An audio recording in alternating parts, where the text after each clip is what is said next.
You guys ready? Alrighty, good evening, everyone. Thanks for being here and joining us for the May 25th, 2021 meeting of the Garden Grove City Council. We'll convene, but first I'm going to hand it straight over to the Housing Authority. We'll conduct that Housing Authority business first. So I'll hand the floor over to Chair Kim Nguyen of the Housing Authority. Thank you, Mayor Jones. City Clerk, may I please have a roll call? Commissioner Beckles. Here. Commissioner Breitigam. Here. Commissioner O'Neill. Here. Commissioner Jones. Here. Commissioner Bowie. Commissioner Bowie is absent. Commissioner Klopfenstein. Here. Vice Chair Deidre Nguyen. Here. Chair Kim Nguyen. Here.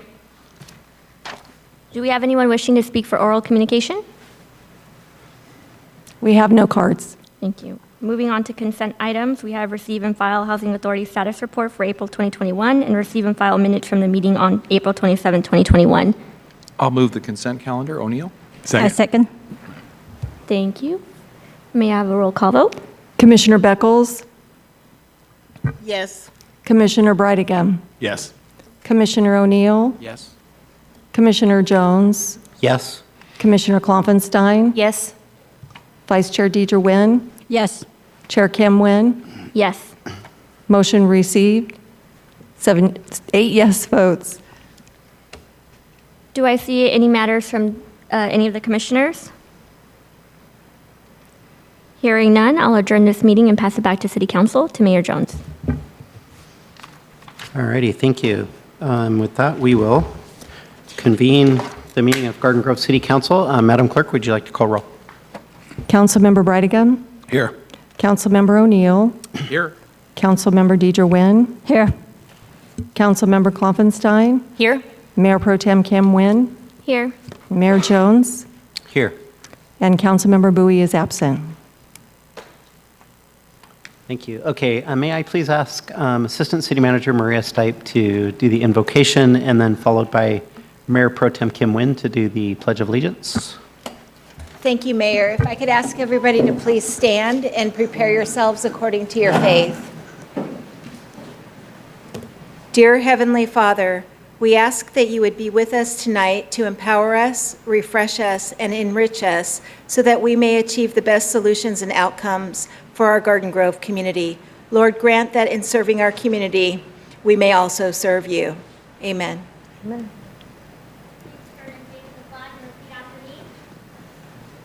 Allegiance To the flag of the United States of America, and to the republic for which it stands, one nation, under God, indivisible, with liberty and justice for all.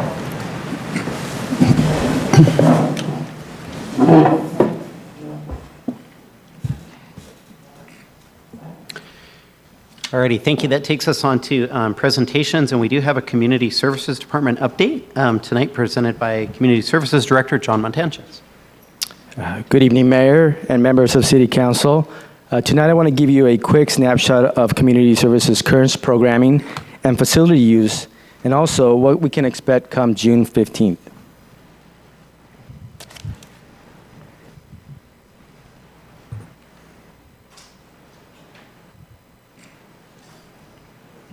Sorry, this remote's like the remote at my house.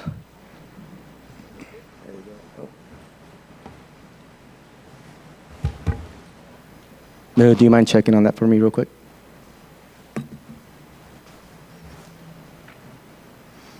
There you go. All right, thank you. So what is open right now during Yellow Tier? I'm going to quickly go over a few of our programs and facilities that are open, and then I'll go into a little bit deeper in regards to what we can expect come June 15th.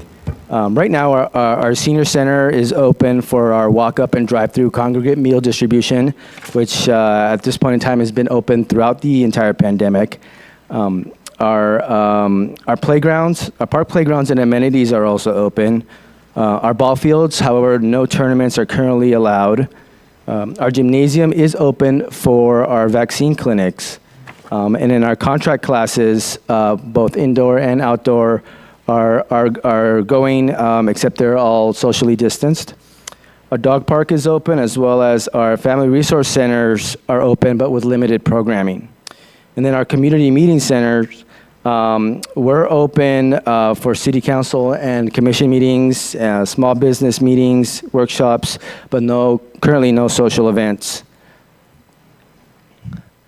Like I mentioned, with our community meeting centers, we're open at 50% capacity for the private meetings and workshops. On an ongoing basis, the restrooms are constantly sanitized hourly, and all of our facilities are sanitized after every single use.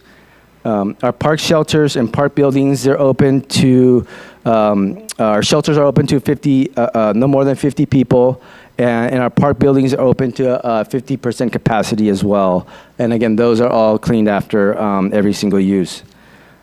Our Sports and Recreation Center, right now we're looking to reopen it on June 1st for rentals only. And then our vaccine pod that was ran by St. Joseph's Hospital will conclude on June 2nd. That will be the last vaccine pod that we'll be having there at our Sports and Recreation Center. Atlantis Play Center, this Saturday we'll be reopening for Saturdays and Sundays only through the end of the summer. I'd like to thank the Public Works Department for doing a great job to getting that park up and running and maintaining it. It looks really, really nice right now, and we've also put new fencing up to give it a really nice aesthetic look. So when you get a chance, please drop by Atlantis Park. We will have a capacity there of about 150 attendees. No party rentals or outside camp excursions at this time. And our splash pad will be open, but also with a limited capacity. Like I mentioned, our senior center has our ongoing walk-up and drive-through meal distribution, and some virtual programming like our coffee chats and Zoom classes. We have some of our in-person programming is still closed, but that will all change come June 15th. And then we have individual appointments for our case management program. Any individual needing some assistance, referrals, we're doing appointments, and they can easily contact our senior center staff for any assistance. Let's see. Oh.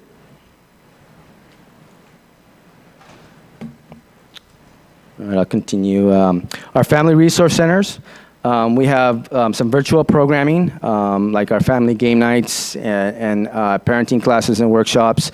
Again, all done through Zoom. We found that we really received some really good attendance in some of our Family Resource Center program classes because of the virtual programming. So that's something that we're going to probably maintain from here on out.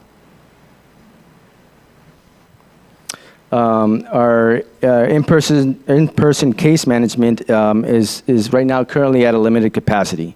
And then we're also doing ongoing meal distributions.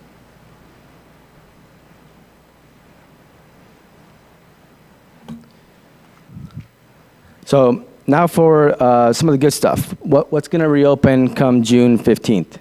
But before I share this reopening plan, I do want to give a quick disclaimer. This plan is based on the city's understanding of state and local guidelines for June 15th as of today. Any changes in guidelines between now and, in essence, the end of the summer, community services will adjust and adhere to it quarterly.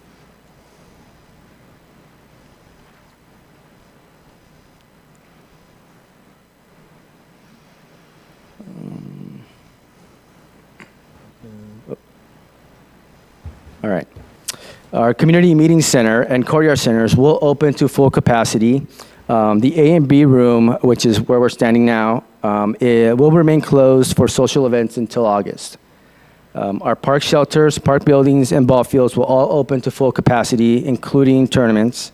We will have some limited hours, some of our park building rentals due to some staffing levels, which we're hoping to get back to normal by August. Our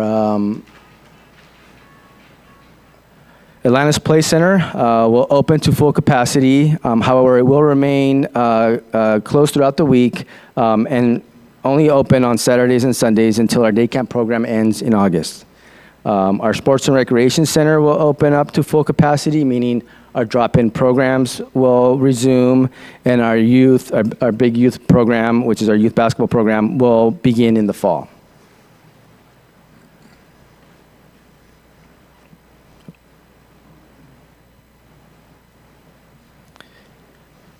Our family resource centers, the summer day camp will begin both indoors and outdoors. Our indoor counseling sessions will resume as well as some of our group workshops will all be resuming indoors.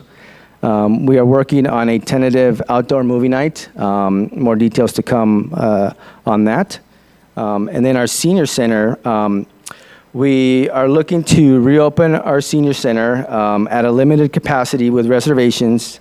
We have some of our classes, our bingos, our workshops, movie days, our billiards, and our center's lounge area where a lot of our seniors like to congregate and just socialize will all be open. However, like I mentioned, it'll be staggered times. In the past, we would have programming going on at the senior, at all times while the senior center is open. Now we're going to kind of be a little bit more selective of some of the programming done in the morning, some of the programming done in the afternoon, and be able to stagger it a little bit. So we still have the seniors coming into the senior center and enjoying those programs, but just at different times so that we can kind of control the crowds a little bit. Again, this is our most vulnerable population. We're working with the California Department on Aging. They're working to come out with some guidelines, from what I hear, a little bit after June 15th.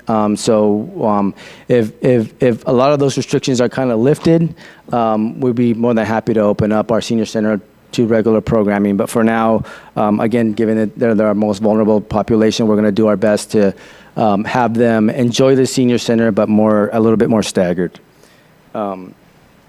And then our congregate meal, we are also waiting for Meals on Wheels to kind of give us a little bit more guidance on any of the indoor congregate meals. So for now, we'll still continue to do our meal distribution outdoors and with our drive-through and walk-ups. Our Aquatics Program, we will be having 2 pools open this summer for swim lessons, Eastgate Park and Woodbury. We won't be having any rec swim this year, unfortunately, but we will have private pool rentals to resume this summer. And then our day camp, like I mentioned a little earlier, is being relocated to Atlantis Park. That'll be Monday through Friday at day camp. This allows us to socially distance the kids a little bit better, be outdoors, and maximize the amount of participants that we can have at our day camp. The participants will remain in cohorts of no more than 20. And again, this is given the fact that a lot of the participants are not vaccinated, so we do want to do our best to try to keep them in cohorts in case there's some sort of exposure. We're able to do a little bit of the contact tracing a little bit better. So we are hoping to be successful with the way we're planning on running day camp this year. And then our summer concerts. This year we will be having a total of 4 summer concerts beginning June 24th. On June 24th and July 8th. Those 2 concerts will be at Eastgate Park on July 22nd and August 5th. And those concerts will be at Garden Grove Park.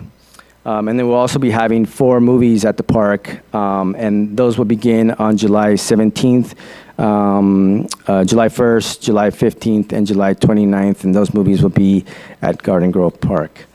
This concludes my report, and if anybody has any questions, we'll put up our website for more information or up-to-date information. They can go on ggparksandrec.com or simply just give us a call at 714-741-5200. So that concludes my report, and then I'm happy to answer any questions. Thank you, John. It's really exciting to see things heading towards reopening, that you guys have plans and backup plans and everything in place ready to go to kind of bring the city back to life within your department. Colleagues, any questions, comments? Just a quick comment. I really like the day camp being in Atlantis Park. I think that's a great location, fun for the kids. It sounds like it's going to be well organized and safe, so I'm excited to see how that works. Mayor Jones, one other comment. Yeah, go ahead. I just wanted to thank staff for this presentation, and also big kudos to the Buena Clinton staff. I think during times of COVID, they've been really creative about their programming. I think they even did like a yoga day. So just really happy to hear all the innovative programming that they're doing given the limitations we had with COVID. So thank you for your staff and for all the work that you guys do. Thank you. Thanks a bunch. All right. Appreciate it. All right, that takes us on to oral communications. We do have a number of cards, so let's dive right in and get into it. First, I'll call Christian Lopez with OC Human Relations. I see you up there. Good to see you here tonight. Does he have a microphone? Hello. Okay. Good evening, everyone. My name is Christian Lopez, and I'm a board member of OC Human Relations. I'm here tonight to report on some of the work our nonprofit organization in has done in the Garden Grove over the last year, and present you with copies of our annual report.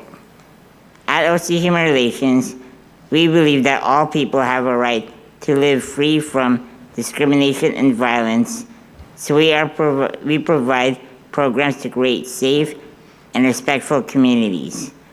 OC Human Relations partners with cities to manage challenging issues such as the lack of civil disclosure, meaningful participation of all residents in the decision-making process, and building positive relationships between police and residents. Cities and schools call on us regularly for help in community building efforts as well as navigating conflict. For example, during this time of crisis, we are supporting households through mediation, as we have seen a rise of in-family and neighbor-to-neighbor conflict as the pandemic has significantly changed the way we engage with each other in our homes and communities. In 2020, unfortunately, the spread of COVID-19 has paralleled an increase in hate incidents and crimes against people perceived to be of Asian heritage. Additionally, the death of George Floyd sparked a pivotal moment in the current civil rights movement, which collided in a storm of human relations issues and the need to support. We've received a tidal wave of requests to help us facilitate brave conversations, deliver presentations about OC civil rights history and implicit bias training, and provide trainings that address diversity, equity, and inclusion.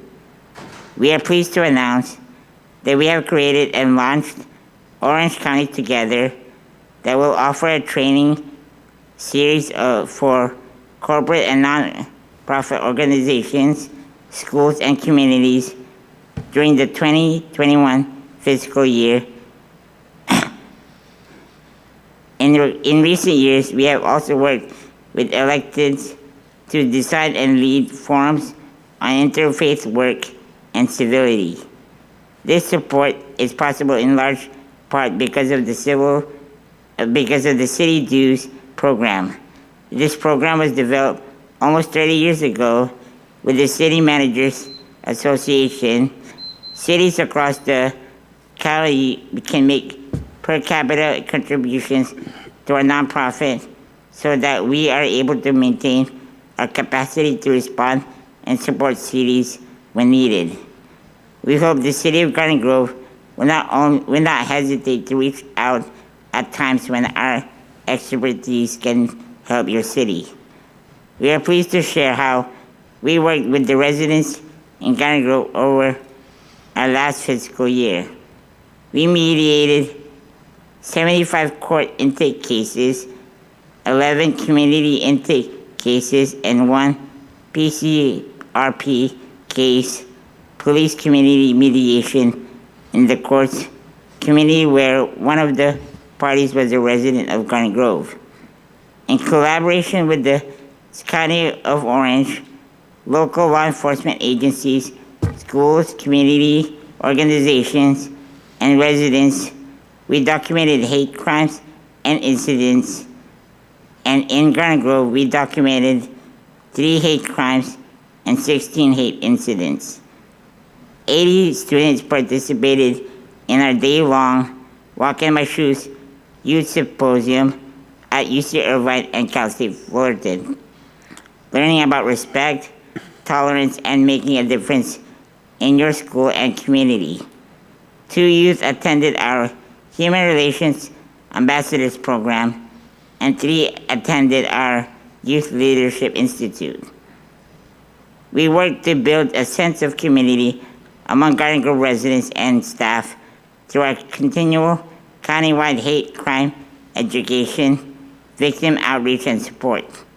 And this year, we will be honoring Adriana Alba, a teacher who taught at Garden Grove High School, for her outstanding contribution to positive human relations on campus. In conclusion, OC Human Relations has appreciated your city's membership in the City Dues program, supports schools and cities in building safe, respectful communities. It addresses community conflict and strife, sustains a human relations infrastructure to serve cities when cities situations occur. Together we are contributing to a safe and respectful county and building important relationships that can be called upon in times of tension and turmoil should they come. We would like to thank the city for your membership with a certificate which will be mailed to you. Thank you so much for your time. Thank you, Christian. Okay, we'll go on to our next speaker. I didn't want to be rude because I didn't mention anything up front, but the oral communications are timed, so when you hear the buzzer, please wrap it up immediately thereafter. Julie Dipp, next.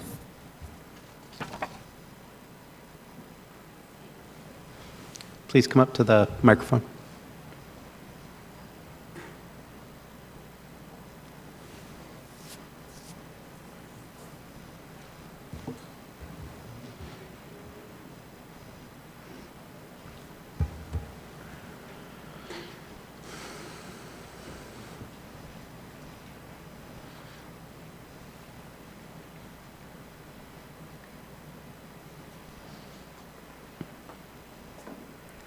Hi, good evening. I speak today in support of the Pride flag. Action speaks louder than words. Your words, your vote tonight speaks volumes on your care and compassion for our vulnerable youth. A yes vote confirms your commitment to protect and serve our LGBT community in the city of Garden Grove. A nay vote confirms your allegiance to the Republican Party. I remind you that in your public capacity to serve your community, you need to put people before politics. Thank you to all the Garden Grove residents and supporters who took the time to come out in support of our community and our youth. As many of you know, my name is Julie Yip. I am a proud mother and a speech language pathologist. My family and patients who identify as LGBTQ deserves to be seen, heard, protected, and valued as a contributing member of our community. As a resident of Garden Grove for almost 2 decades, I urge you, Mayor Steve Jones, and especially my District 2 Representative, John O'Neill, to vote in favor of flying the Garden Grove Pride flag in our city. Did you know that about 70% of individuals with autism reported increased homosexuality, bisexuality, and asexuality? According to the Trevor Project, suicide is one of the leading causes of death among young people ages 10 to 24. And 1 out of 6 students nationwide, grades 9 to 12, seriously consider suicide in the past year alone. Our LGBT youth who are rejected by their families are 8.4 times more likely to attempt suicide. Mayor Steve Jones, I urge you to vote to protect our youth and all of Garden Grove residents you represent. City Councilwoman Stephanie, I urge you to vote in support of us mothers who are willing to come out to support our children. And to City Council Member Fat Bowie, I urge you to vote in support of our friends at VROC, our Vietnamese community members, and including those in entertainment space who identify as LGBTQ. And City Council Member George, I urge you to vote as a peace officer, ensuring the rights and safety of our LGBT community. Being gay is not a crime. Hate is a crime. And when you unfriend me on Facebook, it forces me to attend a city council meeting to confront you. And I do thank you for adding me again and your willingness to begin to have a discourse. And City Council, John O'Neill, I especially demand your support as your constituent and as my representative. You need to be available and you need to respond to some, if not all, of my attempts to communicate on issues that matters to me, my family, and District 2. I and we need your support to protect our children in our community. Vote in support of my daughter and children like her. Thank you. Thank you. Jared Wallace.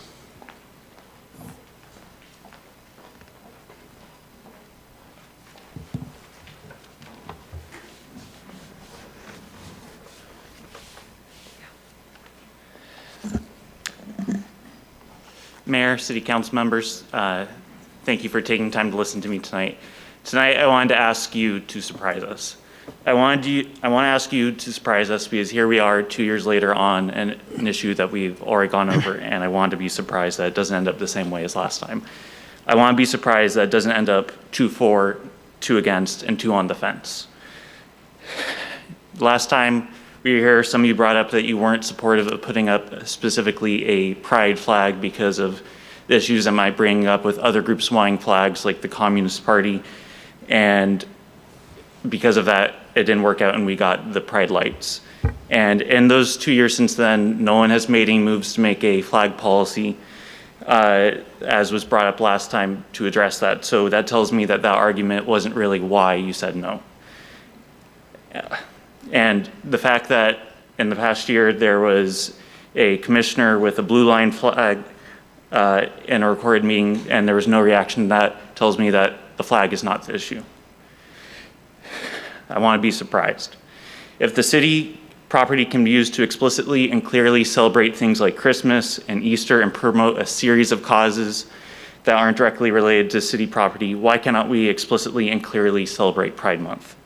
If we can have huge letters on the village green asking us to reimagine Garden Grove's art scene and streets, why cannot we reimagine Garden Grove as explicitly and clearly welcoming to people of all gender identities and sexual orientations, and all members of the LGBTQIA+ community? Why cannot we reimagine a city that would encourage gay and trans families to move here when they have other options in cities that have taken this easy move to put up the pride flag? So please surprise us, show us that and if you can't surprise us in changing your vote from last time, give us good reasons this time. Thank you for your time. Ariana Aristegui.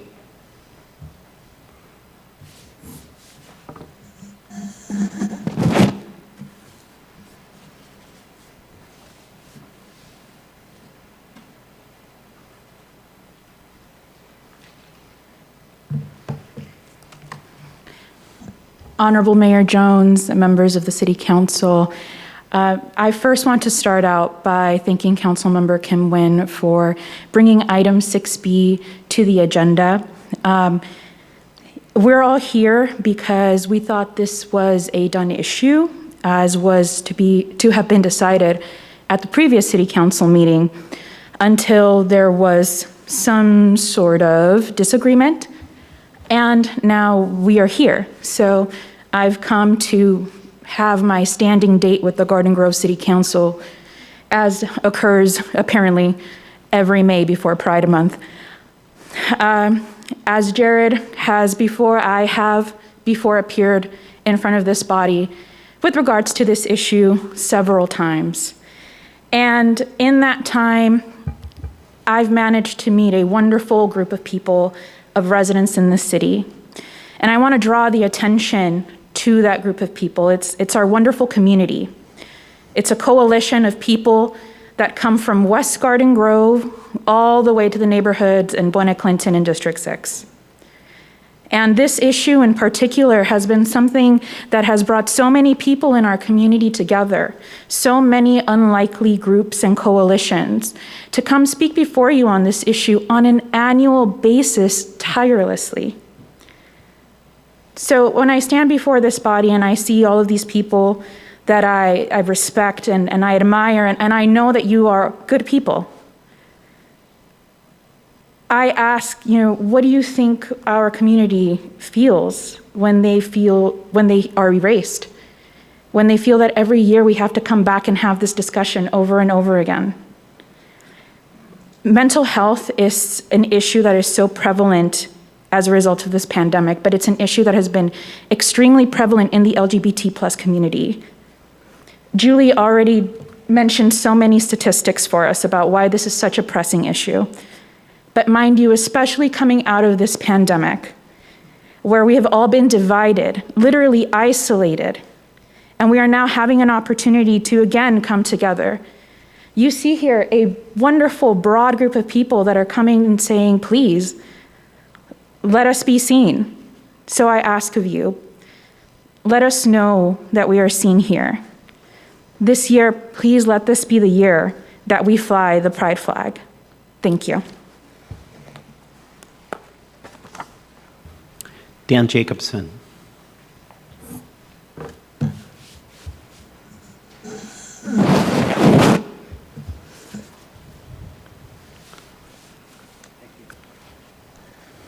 Honorable Mayor and honorable members of the council, my name is Dan Jacobson. By way of introduction, I live up the road a bit in Tustin, but don't turn me out because, don't tune me out, because I've got a good story here.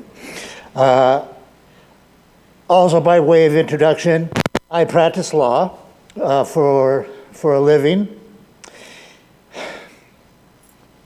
A few years ago, well, now it's been maybe 10 years ago, my brother Larry circumvented the globe in a small sailboat. And at times he went through the waters of countries that tortured and murdered gay people. And these countries didn't like Americans very much either. Well, Larry and his little sailboat, Larry is gay, and Larry and his little sailboat proudly went through those waters, flying the American flag off the stern, and the sail flowing through the air, and the sail was of the pride colors. If my brother Larry can be that brave to show the pride in the community, to do that, then I think that you fine people can also. Thank you.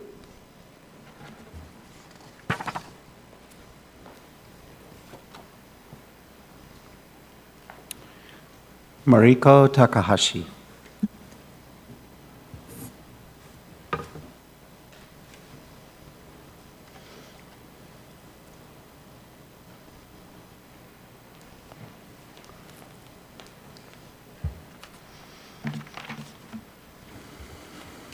Honorable Mayor Jones and honorable members of our City Council.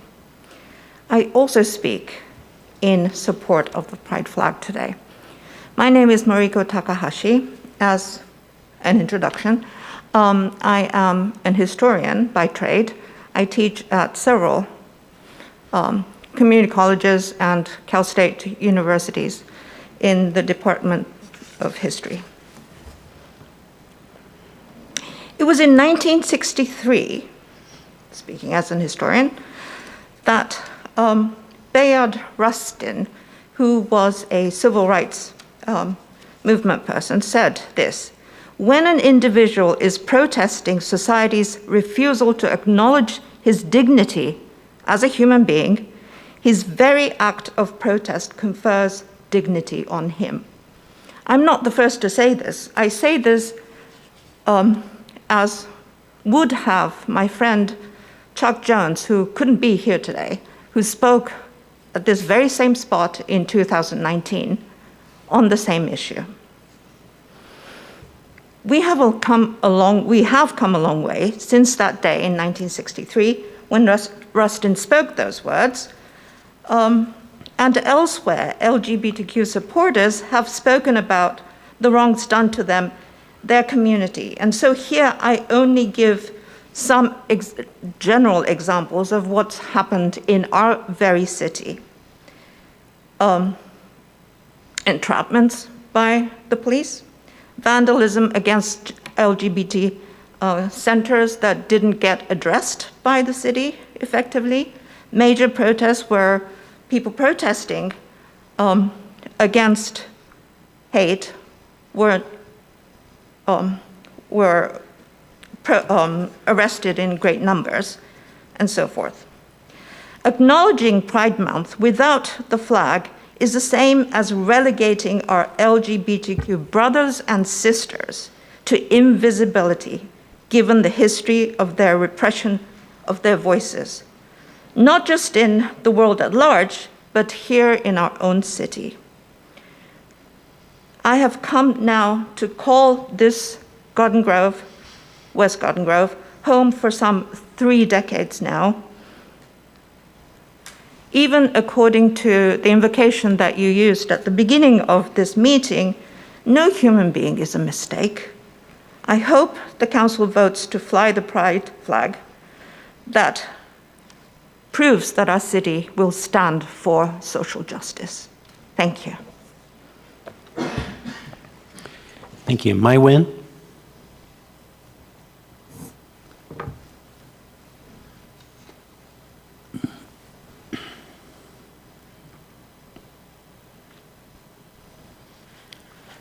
Hello, Mayor and City Council members. Thank you so much for listening to me today. I was here 2 years ago. As some of you may or may not remember, I shared my story about why it's important to me to fly the flag. And once again, there were oppositions. And the offering was to place a light in the clock tower. And so today, I want to narrate the reason why I'm here again today, but in a different perspective.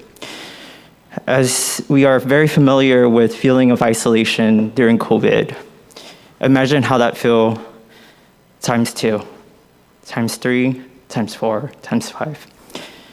Not being able to share about your issues to not only your family members, but with your friends, being so far and disconnected. Not having a space where you feel safe to be who you are, to think and act and feel the way you want to feel. Now, that's true with a lot of the youth leaders I was very fortunate enough to meet this past year, where they're stuck in a room with family members, not even being able to say who they are, disguising themselves as something other because they are afraid. I'm here today because these youth had shown great strength, but it shouldn't have to be that way. And so, once again, I ask you, in memory of Mental Health Month, is not just to help folks who are in mental health crisis, but also to think of ways to prevent it. Think of ways to prevent our communities from falling into this mental pit that I myself had experienced many times before. Thank you.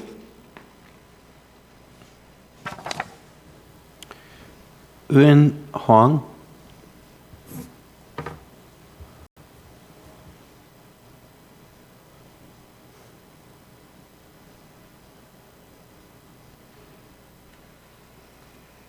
Hello, council members. My name is Win Hong, and you may remember me from 2019. It's kind of been a while.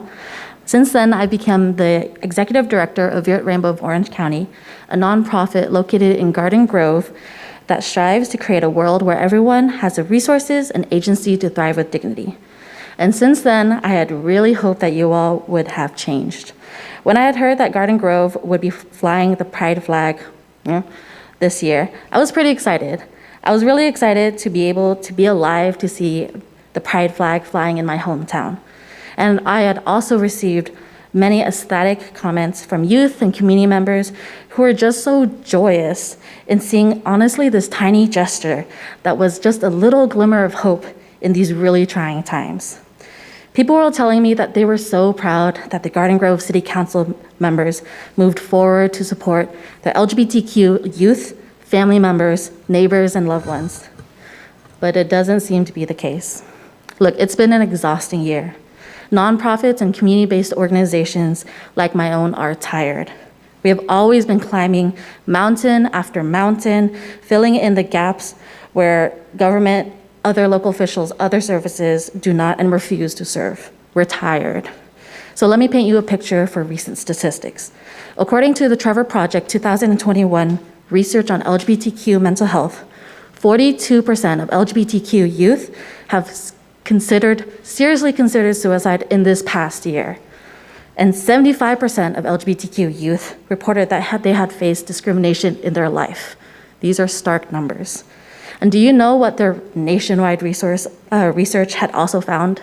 LGBTQ youth find the strength and joy to endure all the crap in their life from seeing things like rainbow flags and rainbow stickers in public.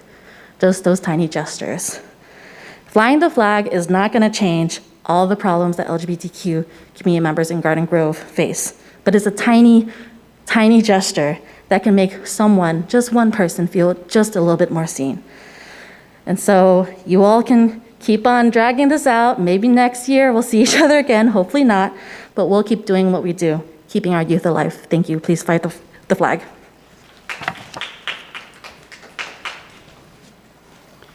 Stephanie Deschamps.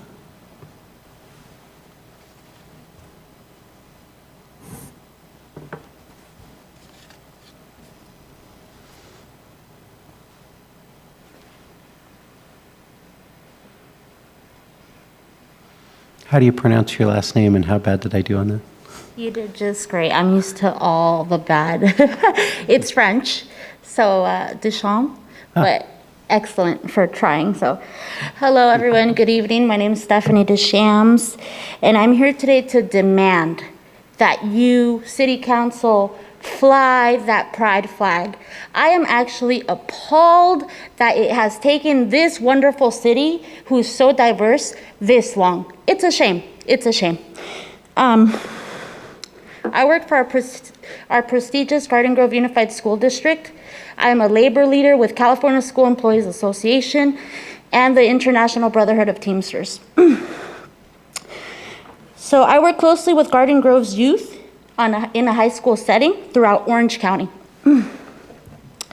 I stand here today as a queer woman of color, asking that the City Council fly the pride flag to symbolize what this city stands for: intelligence, acceptance, and representation of all citizens, not just some. I see many youth on campus who freely talk about queerness proudly, but many of them can't and don't because of the social stigma that still infects and lingers within our communities. Now, we heard a lot about the Trevor Project, but according to the Trevor Project, suicide is the second leading cause of death among queer young people ages 10 through 24. Those are our students within our community. Can you imagine what it might feel to a suicidal student who sees the pride flag wave high, honoring them? No, seriously, imagine it. You're depressed, you're suicidal, you want to kill yourself. You're 10, you're 12, you're 24, and you want to die because you're gay, because you're a lesbian, because you're bisexual, and because you have families who do not support you. I'm appalled. Everyone here should be appalled. We're in the 21st century. Appalled. What I am seeing here today is that this council does not care about their youth, does not care about the queer community. I am pissed because that's not it. We can do better. We can do better. So I feel strongly about raising the pride flag because I work with these students. I know them personally. And when I see them cry because they're being bullied about being queer, that's not okay. And so it starts with you. Every single person here looking at me today, you guys are elected officials. You were elected to make the right choices for your constituents. And yet, we sit here today and talk about this as if it were a new thing. It's not. I'm really angry. Because you guys don't know the struggle of a woman of color who's bisexual, who possibly could have died. But yes, I come from Long Beach where they fly that flag very high. Think about it. And don't I know it's time, but it's important because you guys are at risk for killing our youth. Thank you. Nicholas Dibbs.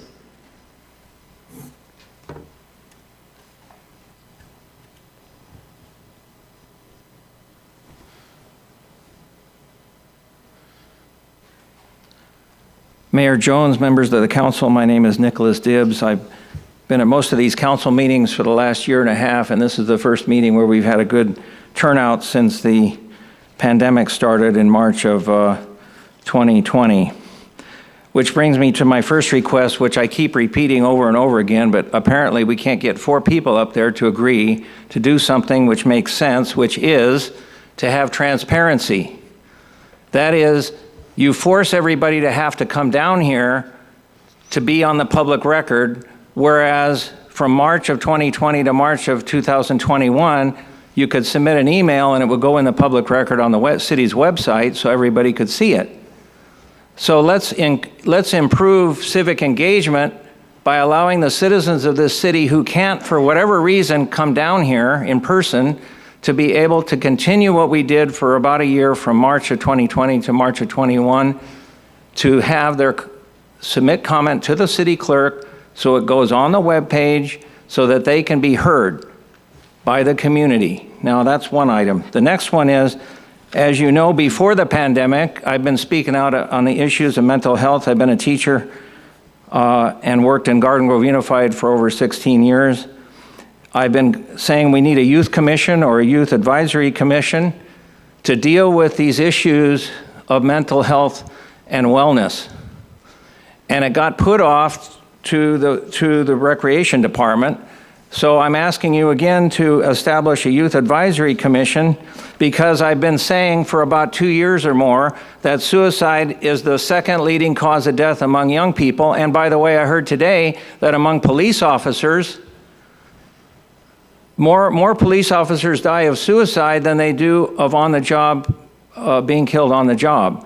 So it's also the youth, it's also adults. So we have to have mental health. So obviously I'm in support of 4A and 3A, and we need to have more done. Now that brings me to the next thing, key initiatives on the homepage of the city's website. Why not have one of these boxes say wellness resources? Wellness resources. I submitted that in an email, I never got a reply. So I'm asking that you allow the citizens of this city to submit email requests if they can't come down here and put it on the website like you did for about a year. I'm asking 4 of you to please, or a couple of you at least, put it on the agenda for the next meeting so that 4 of you can hopefully vote it in. Speaking of wellness resources, I brought up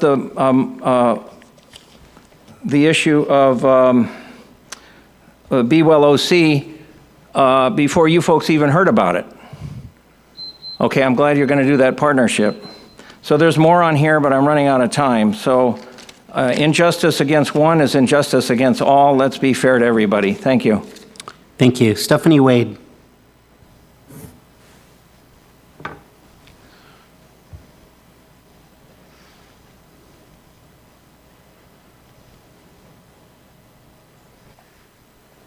Good evening, Mayor Jones, council members. Thank you for hearing us this evening. I wanted to speak on 6B tonight. I am the co-chair of the Lavender Democrats of Orange County and the president of the Orange County Veterans Democratic Club. But I didn't come here to make any partisan pitch, actually quite the contrary. I wanted to talk about my personal experience that makes me support that pride flag and really makes me want to encourage you to fly that pride flag and fly it proudly. I want to relate to you my experience as somebody who grew up in the 1980s and went into the Marine Corps and spent 9 years in the Marine Corps. I was an infantry officer. And I noticed that we fly the POW MIA flag. It flies proudly over just about every single city, county, state, or federal office in America. And well, it should. And I remember the kind of abuse that Vietnam veterans, and particularly the disdain with which people had talked about, treated, and mistreated POWs during the Vietnam War. And that really created a groundswell of support for that flag and made people understand that plight and turned the tide on the way people thought of Vietnam veterans. I want to relate to you that the same thing is true of that pride flag. As a transgender woman, I will tell you that I routinely face discrimination and insults, 2 or 3 times a week. But I've been very lucky, even privileged, you could say, compared to a lot of my friends in the LGBT community, especially transgender women. Most of the transgender women I know have faced physical violence on more than one occasion, including the woman who took care of me when I had gender affirmation surgery. She had been attacked and raped. She'd been stabbed 3 times. She'd been raped 3 times. She had been assaulted physically, requiring hospitalization 4 times. And she's a nurse. She's despite all of that and despite carrying a great deal of trauma, she's a really important, giving, law-abiding member of the community. So I would say, kind of like that POW flag, the pride flag means a lot. It means that as leaders in the community, you're siding with us and you're saying the community is here to protect our right to exist and live with dignity. And I really encourage you to think about that because it costs you almost nothing to raise that pride flag. And it does a world of good. But it'll cost you a lot in terms of civility. We've been through an awful time in this country for the past 4 years, 5 years or so, and division and hate. And my community has taken the brunt of a good deal of it. I encourage you to show that the city stands with, protects, and values LGBT people. Thank you. Thank you. Claudio Gallegos.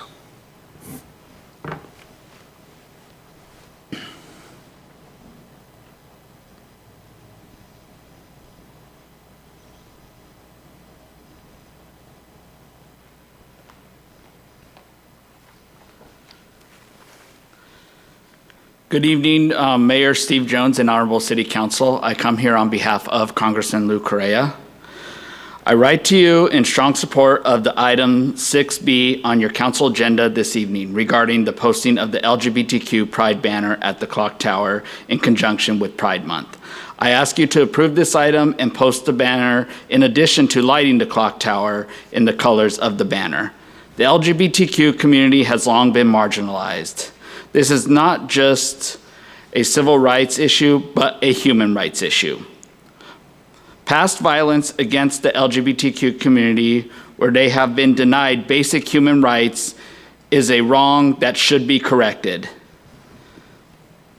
This gesture will go a long way towards healing past wounds, bringing the community together and ending and sending a strong message to Garden Grove's commitment to human rights. Please do the right thing and allow the Pride banner to be posted through the month of June. Thank you for your consideration. Thank you. Fong Lee.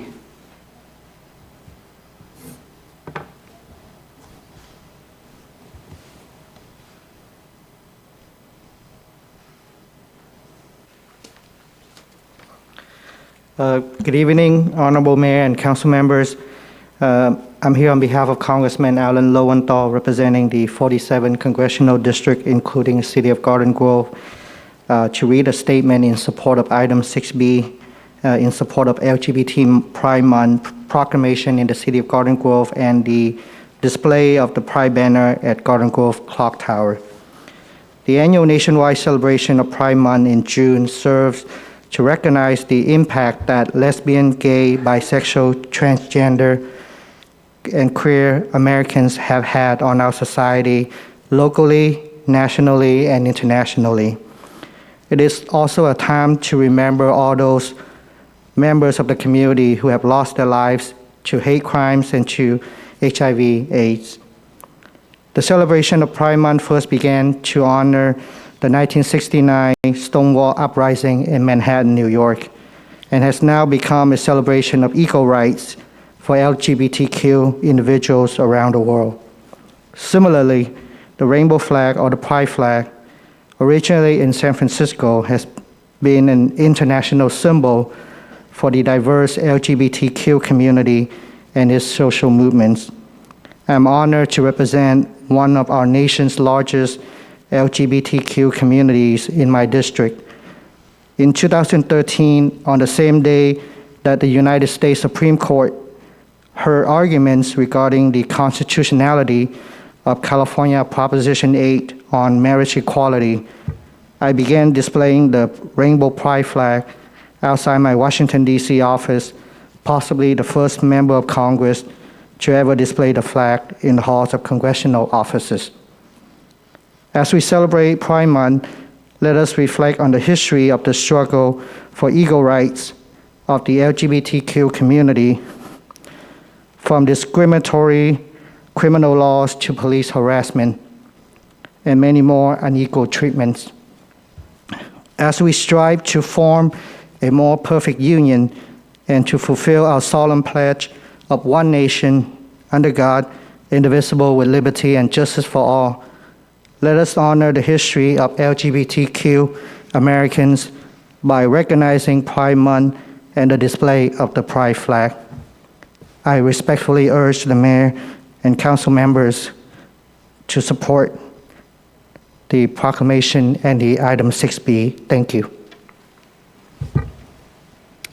Thank you. That's all the pink cards I have. Is there anyone else wishing to speak at oral communications that did not turn in a card? Okay, seeing none, we will close oral communications. Mayor Jones, can I interrupt just briefly? Oh yeah, please, go ahead. We did get a list of written comments submitted. If you wouldn't mind, I'd just go ahead and please go give ahead. a brief summary. So in connection with agenda item number 3A, there was an email in support of mental health awareness, and that was from Mr. Craig Durfee. In connection with agenda item number 3B, there was a letter of support for adopting a proclamation declaring June as LGBTQ Pride Month, and that was from State Senator Thomas J. Umberg. In connection with agenda item number 4A, there was an email in support of the Be Well program, and that was from Marge England. In connection with agenda item number 6A, there was an email in support of affordable housing in relation to the housing element, and that was from Celeste Martinez Rivero. And also there was a letter that was forwarded to the council from the Kennedy Commission on that same topic.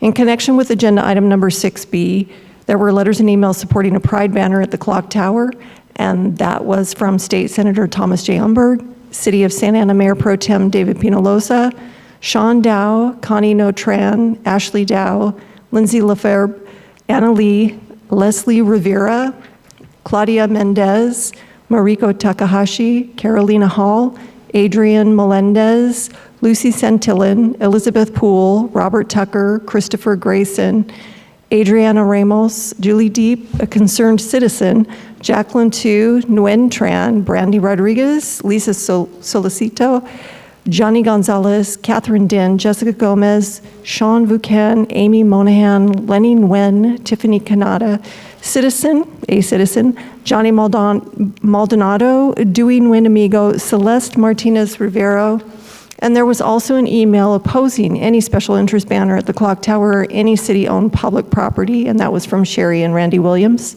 and that's all I have. Thank you. Thank you. Okay, and with that, we will close oral communications And that takes us on, we'll recess to conduct other agency bodies business. And so the next up is the Sanitary District. And in President Patrick Fatbui's absence, I'll turn the floor over to Vice Chair John O'Neill. Thank you, Mr. Mayor. At this time, I'd like to call the May 25th, 2021 Garden Grove Sanitary District meeting to order. If the clerk could please call the roll. Member Brightigam. Here. Member Jones. Here. Member Klopfenstein. Here. Member Kim Nguyen. Here. Member Deidre Nguyen. Here. Vice President O'Neill. Here. And President Bowie is absent. We've already held oral communications simultaneously with council. At this time, we'll go to the consent calendar. It's just receive and file the minutes. I'll move it. Move to a second. Okay, I have a motion and a second. If the clerk could please call the roll. The vote. Member Brightigam. Here. Yes. Member Jones. Yes. Member Klopfenstein. Yes. Member Kim Nguyen. Yes. Member Deidre Nguyen. Yes. Vice President O'Neill. Yes. Motion received, 6 yes votes. Thank you. Any matters from board members? All right, seeing none, we will go ahead and adjourn until the next regular sanitary district meeting, which will be on Tuesday, June 22nd, here at 6:30 p.m. I'll send it back to council. Thank you. Actually, we'll convene the successor agency. So, Madam Clerk, would you please call roll for successor? Member Brightigam. Here. Member O'Neill. Here. Member Deidre Nguyen. Here. Member Klopfenstein. Here. Member Kim Nguyen. Here. And Chair Jones. Here. Vice Chair Bowie is absent. Okay, we already held oral communications. Moves on to consent items, just receive and file. Move to approve. I second it. Roll call vote, please. Member Brightigam. Yes. Member O'Neill. Yes. Member Deidre Nguyen. Yes. Member Klopfenstein. Yes. Member Kim Nguyen. Yes. And Chair Jones. Yes. Motion received, 6 yes votes. Any matters from agency members?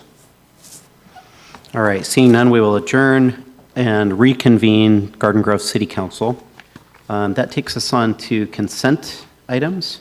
It's recommended that items 3A through 3K be acted on simultaneously unless anyone would like to pull any items. Do I have any requests to pull? Mayor Jones, I'd like to request to pull 3B and ask to advance item 6B so both items can be heard simultaneously, as I would like the outcome of 6B to be reflected as amended to the resolution, the proclamation of 3B.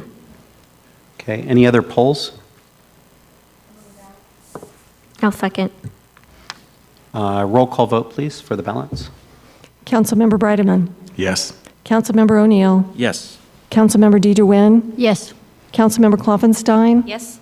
Mayor Pro Tem Kim Nguyen. Yes. And Mayor Jones.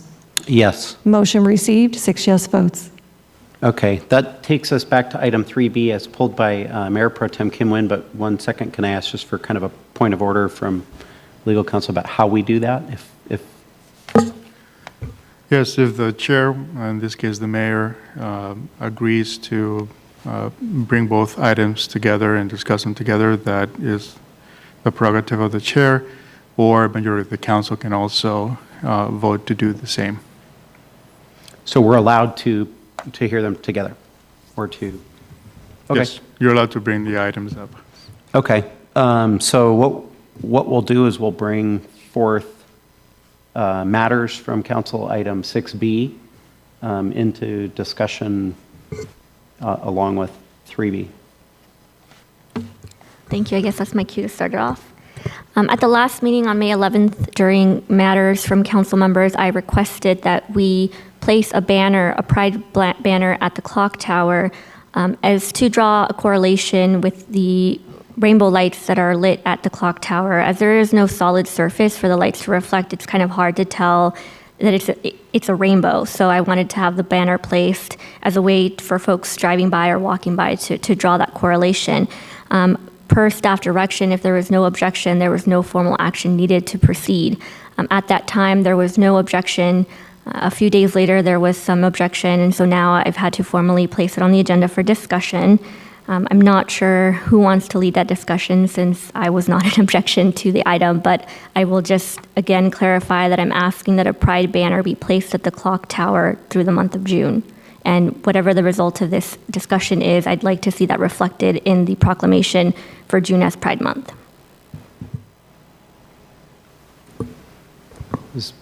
So, Mr. Mayor? Yeah, please go ahead. Just slightly confused. We're doing 3A and 6B at the same time right now. 3B. Correct? I believe 3B. So, well, are we doing them at the same time, or are we pulling 6B forward first so that the outcome of 6B might be reflected in 3B? Like, are we doing 6B first and then back to 3B is kind of what I was picturing, but I'm not sure if that's... Right, so the mayor can bring items out of order. Additionally, a council member can move that an item be moved out of order, and if majority of the council agrees, then that may happen. You can also combine items. The only requirement under the law is that they be agendized, and they're both agendized, so you can discuss them concurrently or separately. So I take it we're doing them both together. Yeah. Okay. Go ahead.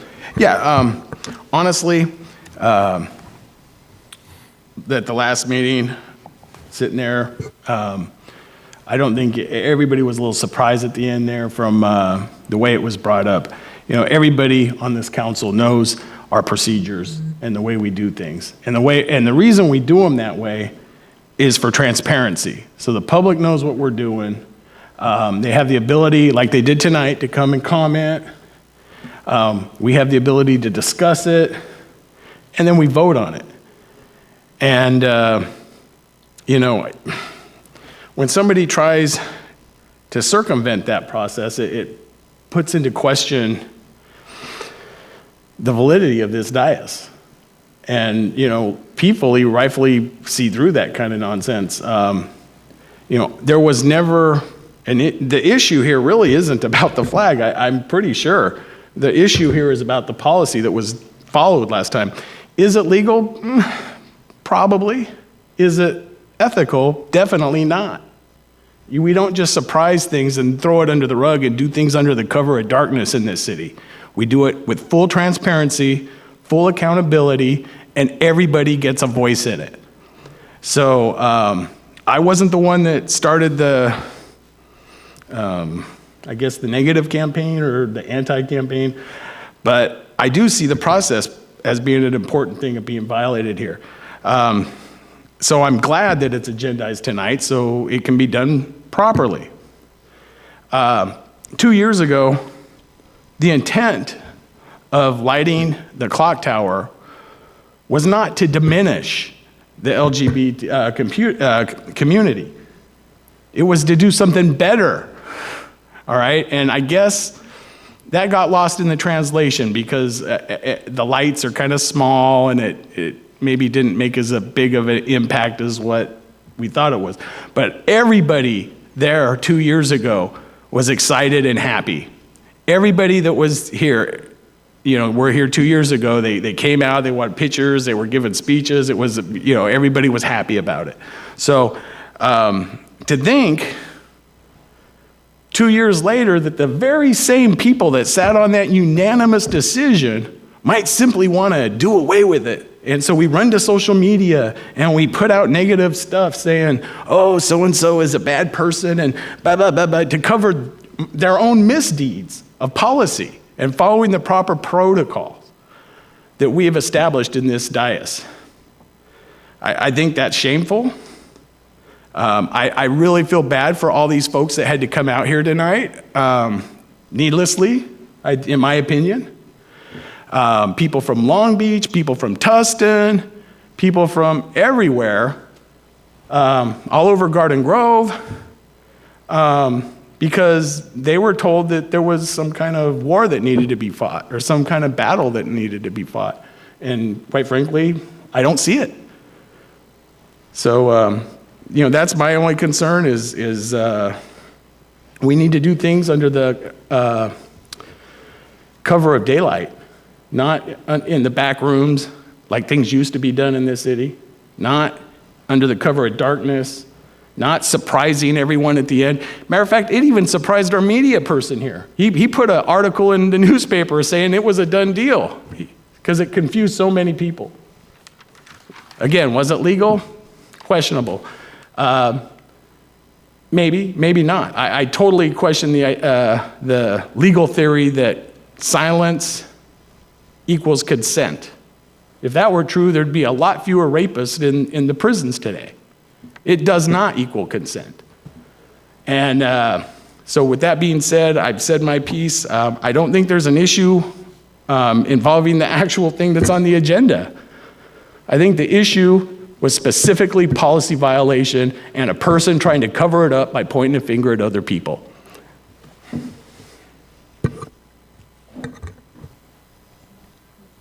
Thank you. Mayor Jones, I'd like to respond because clearly that was directed at me. I think it's disingenuous to say that I didn't follow policy or procedure because I followed staff's exact process for how to do so. There have been many items on this dais that we have talked about without having to take formal action. I'm not the only one, and this wasn't the only instance. And the reason why so many people came out here is because time and time again, we've used the excuses of not following policy or procedure to do something. 2 years ago, we didn't want to do it because we were concerned that other flags were going to be placed. So I went through the trouble of asking the city attorney to put together a comprehensive flag policy that this council then rejected as a means to not have the pride flag placed at the lobby in City Hall. So that's why they're here, because this continues to be an excuse to not do what the constituents are asking for. To say that I didn't follow policy or procedure is BS. So I don't appreciate that accusation. And nowhere did I go on social media to say that so-and-so, you or Councilmember Fat Bowie, were bad people. I just said 2 council members had objections to my request, but did not do so in a public setting, rather made these objections behind closed doors where the public could not hear them. So who was not being transparent? It wasn't me. I brought it to this council. It was repeated multiple times. I said it at least twice. The mayor then said it, got clarification from the city manager, then stated it again. So you heard it at least 5 times. There was plenty of transparency. If you do not support the LGBTQ community and are against putting the banner, then just say that. Don't hide behind the excuse of saying that something wasn't transparent. Mr. Mayor, and that's just it. I don't hear any active opposition. I haven't heard any. But I have heard active opposition against the way it was done. And the way it was done was definitely shady. It was definitely unethical. Was it legal? Maybe. I don't know. I'm not an attorney. I don't play one on TV. Quite frankly, doing it that way and going along with it that way puts the LGBT community at risk of losing it. Because all it takes is one person, a city staffer, to make a decision, I don't want it, and it goes the very next year. There was no vote by the council to formalize it. So, quite frankly, I think it was dangerous, it was reckless, and I think you owe all these people here an apology.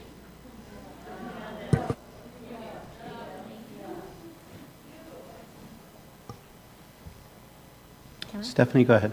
I just think as colleagues, I'd like to think that we have an open dialogue, even when we don't agree. I think it's important that we share our ideas and what we'd like to do. I know that we have had heated words. I know that we don't all agree with each other. A lot of times I think we're able to come to consensus. We were able to do that a few years ago with putting the lights up. I think we, as a council, felt that we had found some common ground. And then obviously at the last council meeting, I think I was a little surprised. I think I would have appreciated some conversation ahead of time, maybe a heads up. But we were silent. And then I think after the fact, I think there was kind of a moment of what exactly just happened. And so I don't know if that was bad advice from staff. I think going forward, this might be a lesson learned. We need to make sure that everything's on the agenda and we dot every I and cross every T.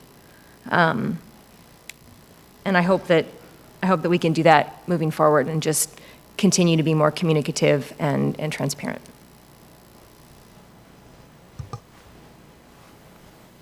Anyone else? Mr. Mayor? Yeah, go ahead, George. I'll move approval of both items. I'll second it. Question. 6B was listed as an action item when we're being very specific about protocol and procedure, then Is that allowed, or does his motion have to be as an urgency item since it's not being agendized to be agendized for the next meeting? Yeah, the council's procedures are that if the city council, an individual council member wishes to add an item to the agenda, you ask for it, and then if a majority of the council agrees, it comes back as an action item. If the majority does not agree, then it still comes back as a discussion item.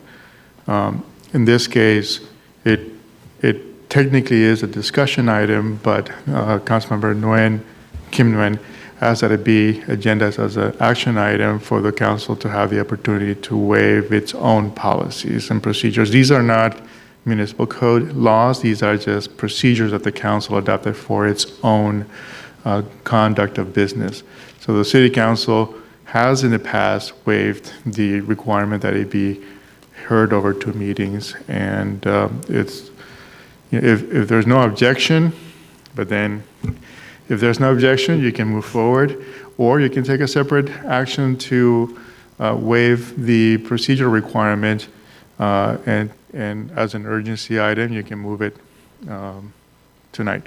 So in the context that this is relevant to an event that occurs in June and a, hanging a banner and symbolism that occurs in June, are you, Councilmember Brading, are you amenable to kind of make that motion to bring this forward as an action item tonight? Yeah, usually when I think of item urgency, I think of life and death and that kind of thing. But the fact that these folks had to come out here and drive considerable distances for this, and June is coming up, so I'll amend the motion to include the urgency. Mayor Pro Tem, second, still? I just want to clarify, it doesn't have to be an urgent matter, right? Because it's an action item, we're just motioning to waive our council procedure so that we can take action today. Either way works. You can waive it. It doesn't have to be an urgency, but normally in the past when you have waived it, it's because by the next meeting, the event would have already occurred. So in this case, your next meeting, it's the second week of June, which is already half of the month of June of the celebration. So I would like to motion that we waive council procedure so that we can take action on this item tonight. That's in effect the same motion that Councilmember Brading. He did it as an urgency item, and I don't want to confuse the two, so I'd rather have it done. I'd rather waive the procedure and then take his motion for the action. I'm good with however Councilman Nguyen wants to do it. Someone want to second my motion to waive procedure? I second it. Thank you. Do we need a roll call vote? So was that a substitute motion just on that specific? So I'm making a motion to waive council procedure so that we can hear and take action on this item right now. Yeah, it's a procedural motion, so you can actually hear it separate from the main motion. I would, excuse me, Mr. Mayor. I just highly recommend that we just take both items separately, even though they're next to each other. Let's just do a vote on 3B, and then we'll just do a vote on that. Well, hold on, let me clarify one thing on that. Was the whole reason we got here and pulled this one forward is because Kim said she wanted to hear No, I know. Simultaneously, but really she wanted to hear 6B first so that the outcome of 6B is transcribed into the permanent record of 3B as the consent item. Okay. So I guess if anything, can we clean this up? George, can you make a clean motion on 6B? Consider it done. Move approval, 6B, as a, what's the terminology? And waive the procedure requirement to hear over 2 meetings. What Omar said. And I'll second it. Roll call vote, please. Councilmember Bradingham? Yes. Councilmember O'Neill? Yes. Councilmember DeJuan? Yes. Councilmember Klumpenstein? Yes. Mayor Pro Tem Kim Nguyen? Yes. And Mayor Jones? Yes. Motion received, 6 yes votes. All righty, thank you. Let's go back to consent items 3B. I would like to. Pulled by Mayor Pro Tem Kim Nguyen. Thank you. I'd like to make a motion to amend the proclamation for June as Pride Month to include a whereas that states that the city of Garden Grove will light the clock tower in rainbow lights and place a banner at the clock tower for every June, for the month of June. I second it. Roll call vote, please.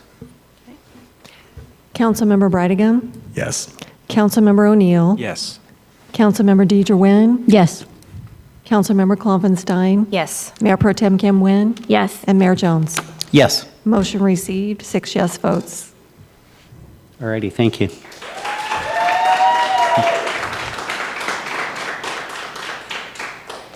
Okay, and so that concludes consent items, and it takes us on to items for consideration. Do you all want to dive right in, or do you want to take a 5-minute break? I'm good. Okay, we'll keep going.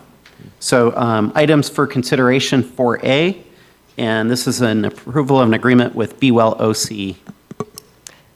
Item 4A is approval of an agreement with Be Well OC, Mind OC, as the mental health service provider for the city's mobile crisis response team pilot program. And Ms. Kim is here to introduce this item. Ms. Lisa Kim. Yes. I'm sorry, Mr. Stiles. Yes, Mr. Mayor, members of council, just some quick introductory comments. We're going to have a 4-part presentation today. I'm going to make a couple introductory comments. Then we're going to introduce Marshall Moncrief, who is here. He's going to give us, with Be Well OC, he's the CEO of Be Well OC. He's going to give us a broad overview of the program. Then I'm going to ask Assistant City Manager Kim Nguyen, Lisa Kim. You're sitting too close to me. Lisa Kim is going to present the staff report, and then Police Chief Tom DeRay will give some remarks about the program as well. So council members will remember about a month ago, we came forward as part of our overall homeless strategies report. We talked about this concept of mobile mental health, the fact that we were working with the city of Huntington Beach, working collaboratively with them on some ideas that they had for doing a mobile mental health program in conjunction with their police department. They ended up doing an RFP, and they selected Be Well OC for that. In the course of, since the last month, the police chief, Ms. Kim, and I have been working pretty diligently to put together the proposal that you have before you today that we're going to go over. We're all very excited about this program. We think it accomplishes a lot of things, not the least of which is partnering with the Be Well OC folks to provide trained mental health professionals to respond to literally thousands of our calls that our police officers would normally be responding to.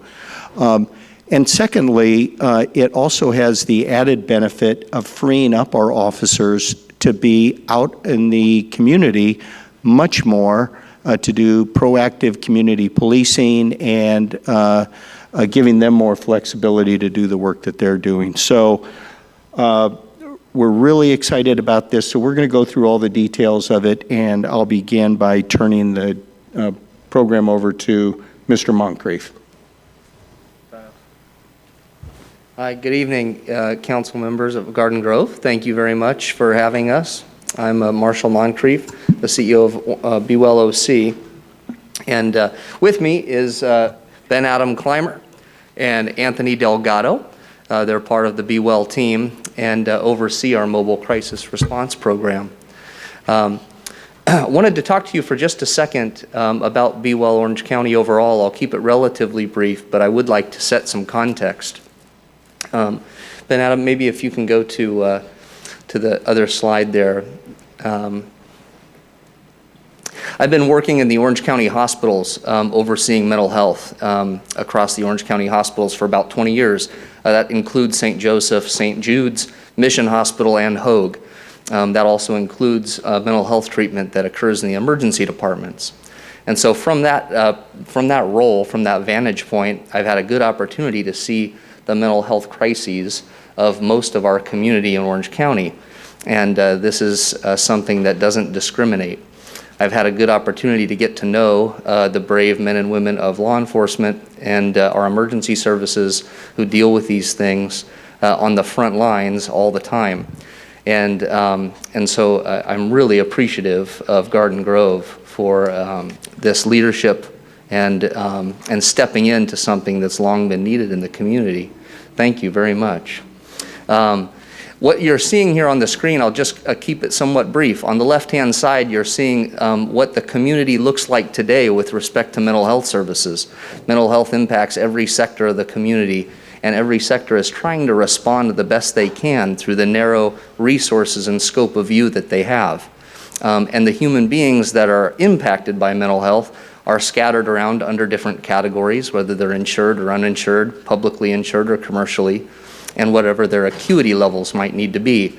And so there's a growing need in the community, and despite really hard work, as we approach it in a silo, we're kind of drowning in the problem.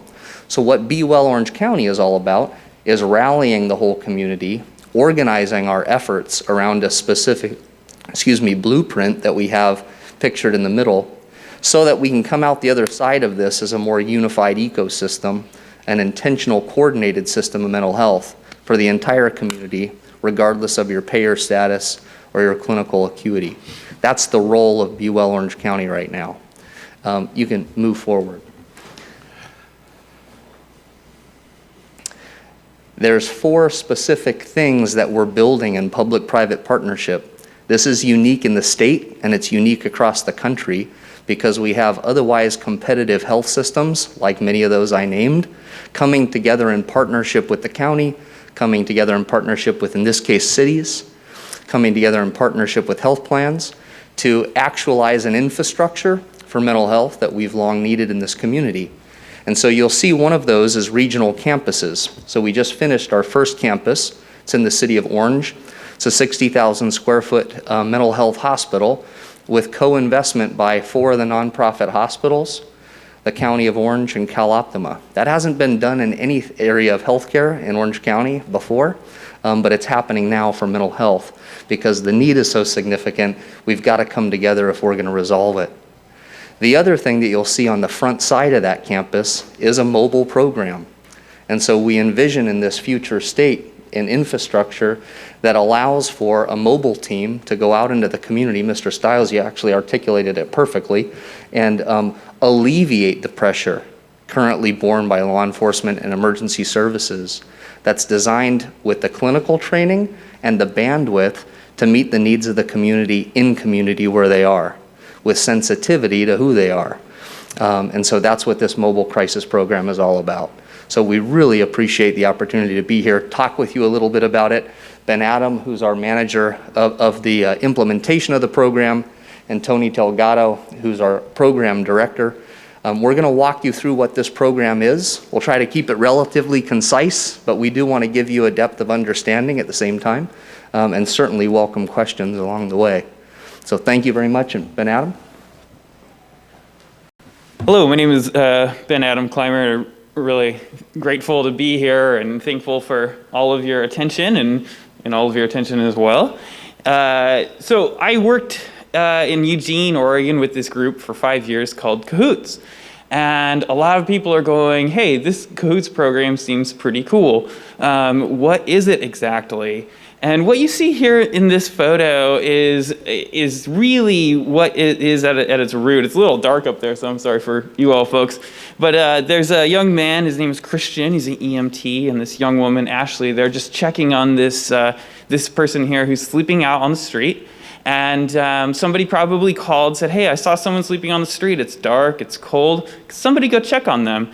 And this team is responding to see, does this person need a bottle of water? Do they need food? Are they sick? What's going on with them? Can we help meet that need? So based on the demonstrated success of the Cahoots model, we at Be Well OC are creating this, what we call the HOPE team, the Helping Out People Everywhere team. And it's a non-emergency first response to residents who are experiencing some form of crisis. And these crises can come from a wide variety of different things, but primarily from mental health, substance use, or homelessness related issues. So it's a different type of response, and it's designed to alleviate what we as a society have placed, it's a huge burden, onto the shoulders of police, fire, and EMS to manage these types of crises. And it really optimizes the time and the energy of those first responders, while at the same time creating a fourth arm of the first response system. One of the very unique and I think innovative ways that this model operates is how it's accessed and who staffs the team. So many mobile crisis teams out there in the world have what we might expect, crisis workers. What this one does is a little unique in that it pairs one of those crisis workers with an EMT.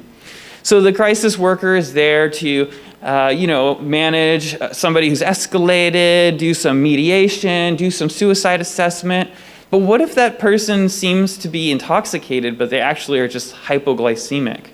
What if they're feeling suicidal and they've cut themselves? Who's going to be there to bandage that up? That's what we've got the EMT for. And it's a very smooth and well-operating machine up there. I myself was both a crisis counselor and an EMT. And it works in this wonderful integrated health way that I think is really becoming more and more popular as well. The other thing that makes this model very unique is that it taps into the existing infrastructure of 911 and non-emergency numbers and the dispatch system. This is a model that has been very, very successful in centralizing requests for assistance and getting someone to you quickly. And it takes that model and adds in this fourth arm, as I mentioned earlier. So what kinds of calls might we be thinking about when Garden Grove residents are, wondering who to call for assistance for? And the most common type of call that this type of team responds to is what we call the welfare check. Is somebody sleeping in the park? Is somebody not returning their phone calls and that's really unusual for them? Is somebody or love making vague or maybe explicit suicidal statements via social media or text? Is your neighbor gone unseen for quite some time? Or are you driving down the street and you see someone screaming at no one on the corner, just kind of having a mental health crisis on the corner of the street? These are all types of calls where the HOPE team could respond. So who receives services in this model? Everyone. Anyone who's experiencing some kind of crisis. Are they having suicidal ideation? Is it a family dispute where nobody's being violent towards another, they just need a referee to manage that situation? Are people having minor medical issues? Or is there a group home that has a resident who's being really escalated and they just need somebody to come and de-escalate? These are all the types of people who could receive services. I often say when I was working on Cahoots, it was really common for me to be assisting a person who is living on the street and intoxicated, and then 30 minutes later I'd be in the living room of one of the wealthiest families in the city assisting their suicidal teenager. Anyone and everyone from living in a tent to living in a gated community can receive service from these teams.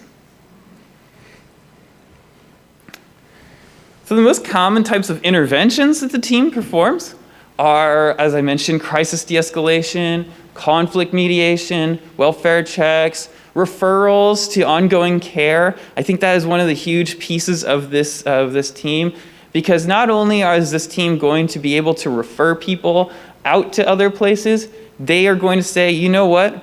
We called in, they're ready to do an intake with you, and we're gonna drive you there. We're gonna help you get there. Not just write you a little note on how you can get your services, but actually physically walk with you, alongside you, and accompany you to get help. Also providing food and non-emergency medical support to people who are both unhoused and living in poverty as well.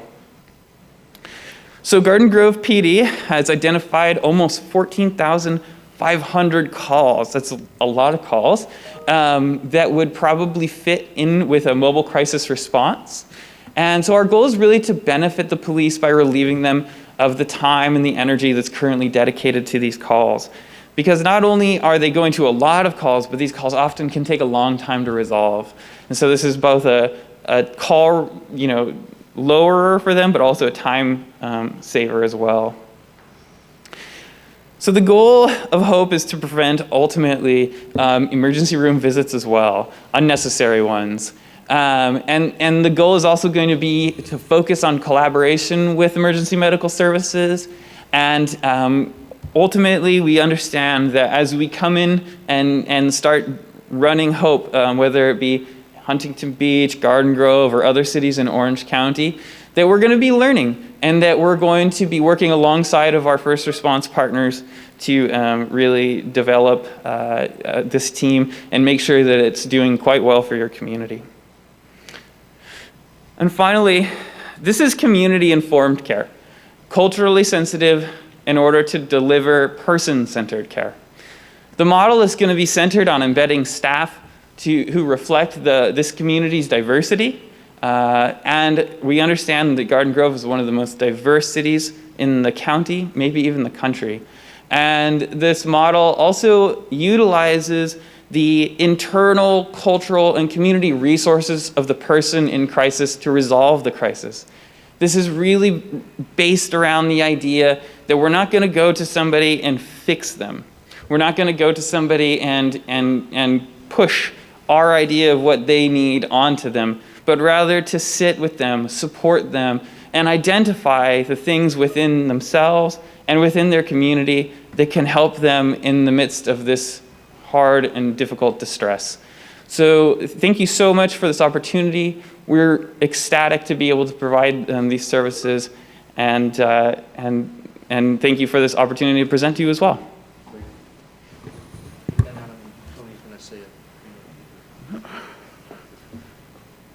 Good evening, everyone.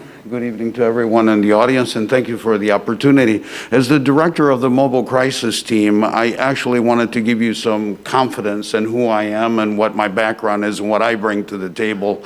I was a division manager for the County of Orange for many years, retired several years ago, went to work for a provider, name of Telecare, who many of you may know. They're a huge provider in Orange County. I was program development. I flew all over California opening programs, so very familiar with opening new programs, running programs, the needs of programs in diverse communities from Santa Maria to Oakland to Santa Ana to Anaheim, everywhere in California. But more importantly, during my tenure with the Orange County Behavioral Health, I had the opportunity to start up their outreach program, which all of you may be familiar with. Their PERT teams, which we were tied to Garden Grove and still are, very active, although it's limited in its time and its scope. Also, our CAT team, our centralized assessment team, evolved out of that team during my tenure there. So I bring all of that experience of Orange County, its resources, how to run these programs, how to develop them, but more importantly, also the limitations that some of them have. And I was just stunned when I was confronted with this opportunity to come to work with Be Well, mostly because of its philosophy and what it's trying to do in changing the system, but also just because of cahoots and a more comprehensive model of doing what we had with good intentions doing in Orange County. The PERT teams are awesome, the outreach teams are too, and they do a wonderful job. But as I said, the broad scope of this, we just don't respond to mental health sort of crisis. We respond to any crisis.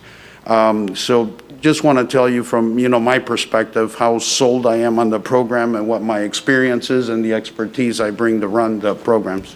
Thank you.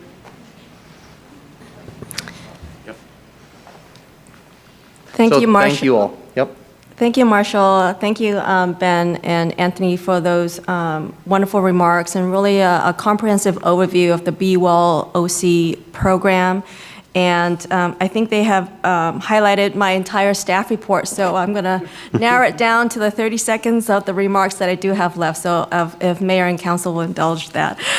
Certainly, their presentation is a testament to why the City of Huntington Beach has selected Be Well as their launch of their mobile mental health crisis team. And certainly, we took heed, and in our follow-up discussion, as Mr. Stiles provided in his earlier remarks, they were extensive in their review of their RFP process in selecting the Be Well.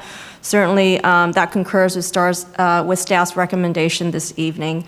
You know, their experience and qualification in just deploying a dynamic mobile team is extraordinary. I think they've certainly demonstrated their ability and their skill sets to get this done and done right. Certainly, Marshall has assembled a very strong team that is extremely well-versed in engagement and mental health services and just understanding and navigating the Orange County healthcare system. I think they also understand the reality of deploying a system for the City of Garden Grove and what our needs are. We anticipate the City of Garden Grove, our program will be in place for about 18 months and would be a pilot program. The first 6 months will be really training and a ramp-up period for us to gather information and really train and coordinate with our Garden Grove Police Department. And then we have, following that 6-month ramp-up period, we'll have a full 12-month of implementation. We anticipate the team to operate 7 days a week, and following our discussions with Chief DeRay, we believe that there's an 18-hour per day need in terms of services out in the field between the hours of 8 a.m. and 1 a.m. However, there will be some fluctuation depending on the deployment of the actual team. And we will have one dedicated city van, along with, as Ben and Marshall have highlighted, a dedicated two-person team of experts that will be out in the field. We anticipate this program to be at about $1.3 million, which is funded in part with CDBG COVID funds, a little bit of housing set aside, and a bit from our general fund. I'm going to turn it over to our Chief DeRay to close with some final remarks, and staff will be also available for questions as well. Thank you. Good evening, Mr. Mayor, members of council. So in my presentation before where I talked about, I wanted to clarify on some of the calls for service. I really like to focus on that. So annually, our police department responds to over 14,491 calls for service where mental health and or homelessness are the primary cause for deployment. 3,066 calls annually involve mental health related issues. 11,425 calls for service involve homelessness, where mental illness often is a primary cause. Combined, these calls constitute approximately 21% of all calls for service for the Garden Grove Police Department. These mental health calls can take officers out of the field for several hours, causing them to sit idle at hospitals. There's several benefits, not only to the police department, but to the community and to the city in regards to this program. I look at one of them as the decreased liability that we have. Our officers are asked to be mental health professionals when they are trained police officers who handle public safety issues. So we put a lot of burden onto our officers that a lot of times when we do go on these calls, it's the uniform that causes a reaction. So having this type of professionals that can come in and actually handle some of these nonviolent calls and some of the calls we can take off our plate is going to be a benefit. It also redirects my officers to handle crime issues, which I think we've seen throughout this state that crime is at an increase, but also to focus on problem-solving efforts in our community. I think it's important to have community engagement, and this allows us to redirect some of those off times where we're not handling calls for service to be out into the community with community engagement. It also provides us with another tool. Something that's commonly overlooked is the domestic violence that goes on. I know at one point I gave a presentation during this pandemic where we had I believe it was a 34% increase in domestic violence. You know, when we go to these calls and we go into these houses, there's children in these houses. And I know there's studies out there. I've read these studies on the post-traumatic stress and some of the reoccurring violence that is ongoing with these children, that they're witnessing these domestic violence incidents. This gives us that tool in our toolbox to bring this type of program in. Currently, we use the trauma intervention program and things like that. That's great, but we really don't focus on the mental health portion of it. So, for us, we see the real life stuff out there. It's something that we definitely need for our community members, not so much the police department, but for our community. Look at this pandemic. We've seen an increase in suicides amongst teens at an alarming rate. And it's happening in our community, and we really need to focus on the mental health portion of this, and this gives us that ability to do that. That's all that I have. Thank you. So, Mr. Mayor, council members, that concludes our presentation. I do want to take just a moment. I want to really thank Lisa Kim and Marshall and Chief DeRay. It took a lot of work just in the last 30 days to partner with Huntington Beach. I also want to congratulate and thank Oliver Chi, the city manager in Huntington Beach, as well as their police chief who worked closely with us. Lisa was on vacation last week helping to negotiate this contract. Marshall, I was very impressed with his quick response on all of her questions, so that gives us confidence that we've got a good partner that's going to be very responsive to our needs, and of course the chief for all of his guidance on this. So we're available for any questions or any next actions that the council wants to take. Go ahead, Steph. Thank you. Well, first off, I think this is a fantastic tool for our city as well as our police department and the community in general. We have an agenda review the day before our council meetings, and so at that time I asked quite a few questions of our city manager and our assistant city manager, Lisa Kim, and also the chief. But a couple of them I just wanted to bring up again because I think it's important. One of them was kind of talking about, which was answered in the PowerPoint, about the team. It's good to see that there's an EMT and a crisis counselor. And I just kind of talked a little bit about those qualifications if something more dangerous should come of that particular call that they're on. And so I noticed in the PowerPoint as well when they talked about the type of calls, one of which was a mental health component of someone potentially screaming on a street corner. And we know that there's an opportunity there for that to escalate into something that could potentially be violent. And so I was just wondering, Chief, if you could talk a little bit about that and that partnership between you and the mobile unit at that time. Yeah, so I think it's going to, if this is approved and we get into that where we're working on the logistics on when we're going to be responding to calls.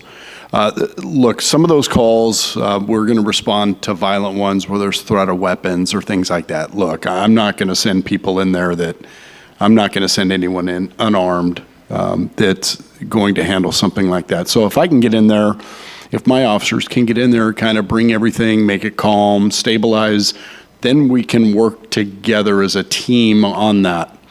We can make a determination at that point. Do we transport to a facility or, which would probably be the common sense approach to do because we don't want them having an episode in the van.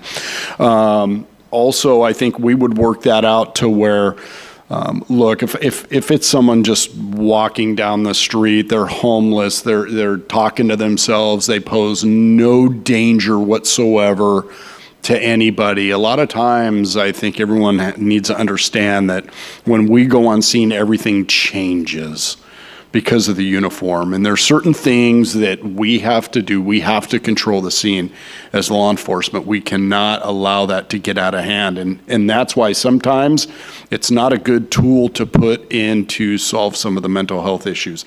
Therefore, we would send this mobile lab and they would respond. Now, they're also trained in de-escalation tactics and, look, they know, they have the experience to say, you know what? We need to step back and allow the police department to come in, make this scene safe, and then they can take it from there. So a lot of that would be worked out. And the majority of nonviolent calls, not a problem. I would still handle the violent calls and things like that, or even anything where they said, hey, look, we at least want you to go there, make it safe, and then we'll come in. Okay. I think it's great to see the broad approach of how many different things fit into this potential unit. Anyone experiencing crisis, mental health, wound care, welfare check, family disputes, obviously somebody that potentially is suicidal, PTSD, and the like. I think that's great to know that those people are going to be getting some care. Another thing that I mentioned as well, and I know I spoke to our Assistant City Manager, Lisa Kim, about, was the data collection and the metrics involved and how we're going to be capturing this data and what that might look like. So I was wondering if you could share a little bit about that. Of course, Mayor and City Council, we are in the process as part of our comprehensive strategic plan to address homelessness, when that is going to be brought before the City Council in June in its final version. We anticipate deploying a data dashboard of all of our homeless resources and activities. And so one of those data collection will also include information from BYOC in terms of services provided, referrals, and I've certainly, I would probably defer to Marshall in terms of some of the data collections that he's already very familiar with, but we'll be incorporating into our data dashboard that will be online on our End Homelessness webpage as well. Yeah, but please. So just one thing about that is, every single call that this team goes on is going to have a report written. So when the time comes, we're going to be able to have every single unique individual that we've interacted with, whether they live in a house, whether they're experiencing homelessness, what, gender, race, age, what kind of referrals we did, where, all that kind of stuff. So that data will be robust and certainly will, I think, come to you very cleanly. Thank you. I think it's one of the things that I like about it being 18 months and kind of having that first 6 months. It's a good measured approach, and it gives us time to work out those kinks and figure out how to collect that data and the best way to transparently get that information back out to the community. I'm really excited to see this. Thank you all for your hard work and dedication and passion for this. I think it's going to be great for Garden Grove. It truly is a fourth arm, so thank you. Thank you. Colleagues? Yeah, Mr. Mayor? George, go ahead. Sure. Honestly, I concur with Councilmember Kloffenstein. I think this is an awesome program. I've seen similar programs rolled out, and I'm very hopeful that it's successful. It does have a little bit of a cost associated with it. And so traditionally, after a pilot program, a report is prepared, and it's either recommended for continuance or not.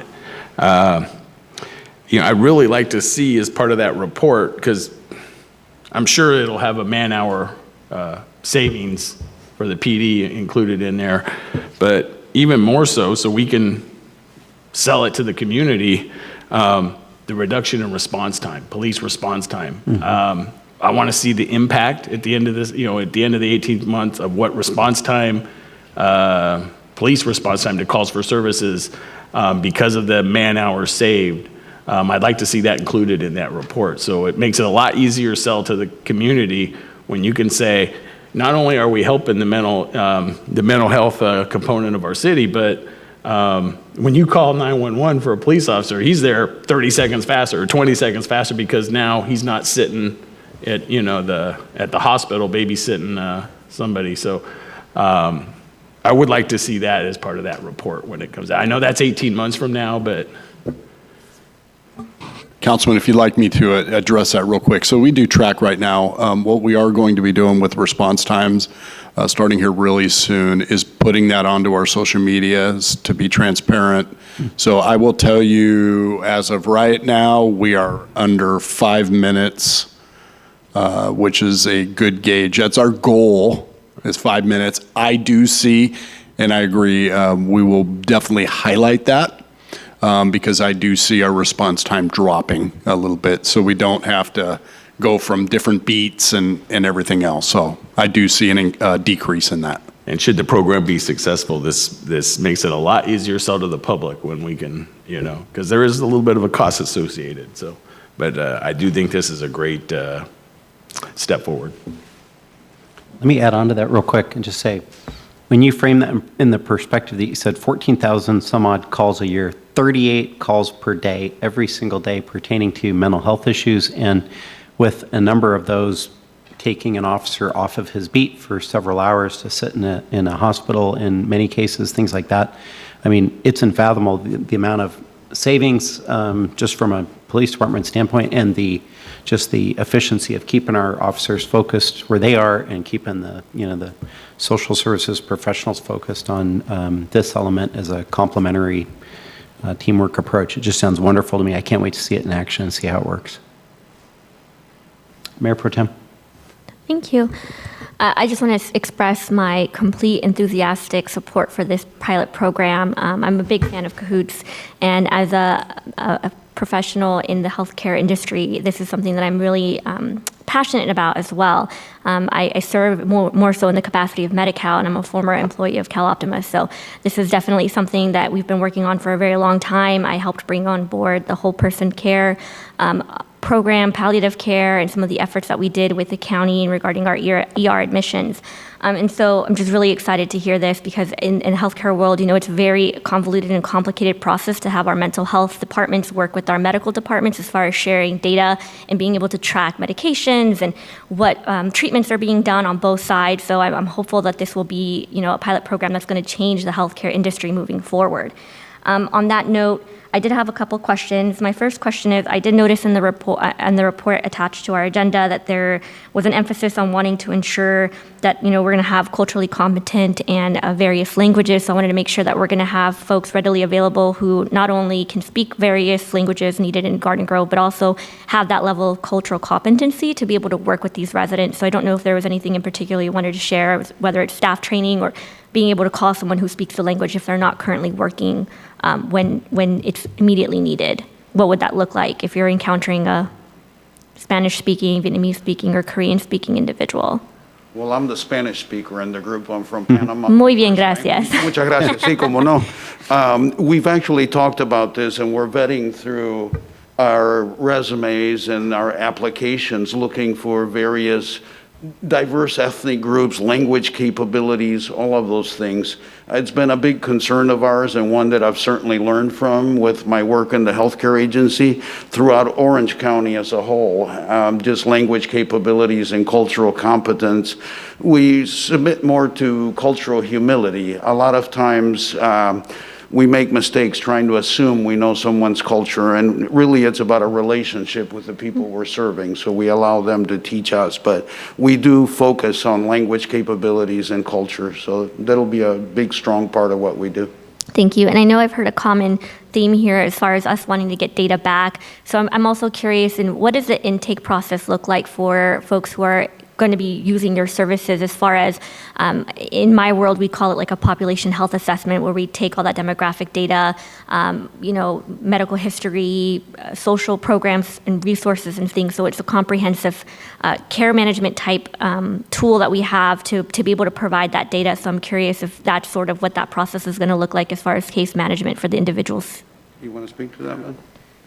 Yeah, I think it's, I think most importantly in terms of that is that our primary focus is on managing the crisis that's currently in front of us. And so our intake of information is going to be centered and focused around, assisting and supporting through that. Then that information will then be reported, as I mentioned before. Depending on the circumstance, some people are not able to give us that information because of their intoxication or their current mental health state. Some people are more capable of giving us that, and some people are just reluctant to do it in general. And I think we're going to take whatever information we can from them that will help service them and provide support. And then that will inform how we refer and transport them. Thank you. I want to add just a little more to Sure. that. Our world has sort of changed with Be Well and its campus.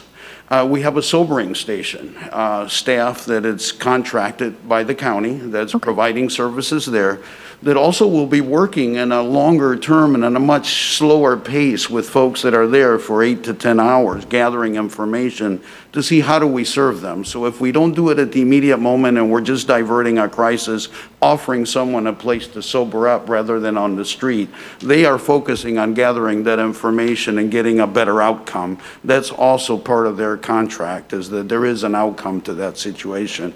The other point that I wanted to make is Cahoot stays in the community. So there's folks who we may not be able to get that initial information, but we're going back to visit those folks and we see them again, and we're still strategizing on how do we mobilize those folks. And to the chief's point, yes, there's many times in our, I should say our, I'll always say our when it's the county. I'm an old county guy. But in any event, in that PERT model where we had an officer with us, we often had to learn how to work together. When it was turn for me to take the front end or for him to take the front end, oftentimes the uniform was the escalating situation with that. So we get to know each other, and we will do that too here in your community with the folks here that we encounter in the community, an ongoing crisis. We become part of your community. So just like you know that I was with an officer in Garden Grove and he was pointing out folks who, oh, he's a lifer here, he's always here, or they are always here, we will know those things too and who they are and how to best serve them and be able to sort of improve their quality of life. Perfect, thank you. I think that was a leading question for you. That's what I wanted to get at. I think one of the concerns you have with crisis stabilization type programs is that it's get them in and rush them out the door. No. And there's not that follow-up or that care or that concern that I think has been missing from a lot of the systems we have in place and has resulted in just this, revolving door with this issue. So I was leading you there, so thank you for that. That was some of our shortcomings in my previous stints with programs, that we were moving from case to case and solving it, but leaving it half undone. This becomes part of your community. We're just as concerned. We want to make sure we move those folks forward. Thank you. I appreciate that. And with that, when you do provide us back, a report, I'm sure, minding HIPAA, of course, if possible, being able to share some specific cases, not just the victories, but like where we had lessons learned and what you did to rectify that moving forward so it didn't happen again. I think that would be really helpful for me, and I'm sure for my colleagues to hear those types of stories as well, not just like the super successful ones, but the ones where things didn't go as we intended, and this is what we did to prevent it from happening again. As the city with the third largest population of CalOptima patients, I'm really glad to hear that there's that partnership at the facility, the campus. So I'm excited to see that and how that works, because healthcare is not always your best friend as far as navigating the system. So I'm glad that they're at the table to help navigate that and make that a more seamless process. And just in closing, no more questions, thank you. I just wanted to say that, this has been a long time coming. I know that I've had several meetings with staff, the mayor, and I know Councilmember Kloffenstein as well, trying to get something started in regards to a crisis stabilization unit here in Garden Grove, because I knew it was a huge gap in service, not just here in our city, but throughout the county. There's not a lot of people who are willing to have this type of facility or service in their community, because it is the more higher, potentially violent, more serious mentally ill, or homeless type of services that are being rendered. So I'm just really happy that this was the outcome, because this is probably better than I think what we were talking about 2-3 years ago. So I'm just really excited and grateful. Thank you to staff and to your team, Be Well, for helping us launch this pilot program in our city. Thank you. Thank you. Anybody else, or a motion? It's an action. I'll motion to approve. I'll second it. Did you get that? Madam Clerk, roll call vote, please. Councilmember Brightigam. Yes. Councilmember O'Neill. Yes. Councilmember Deidre Nguyen. Yes.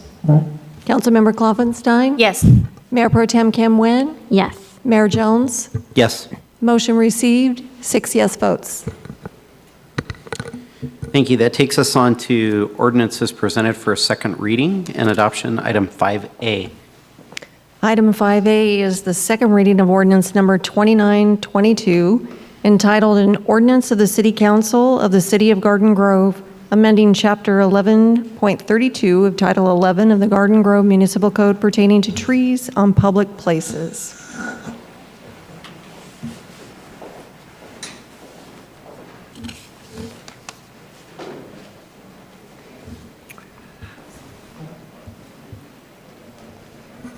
I'll move it.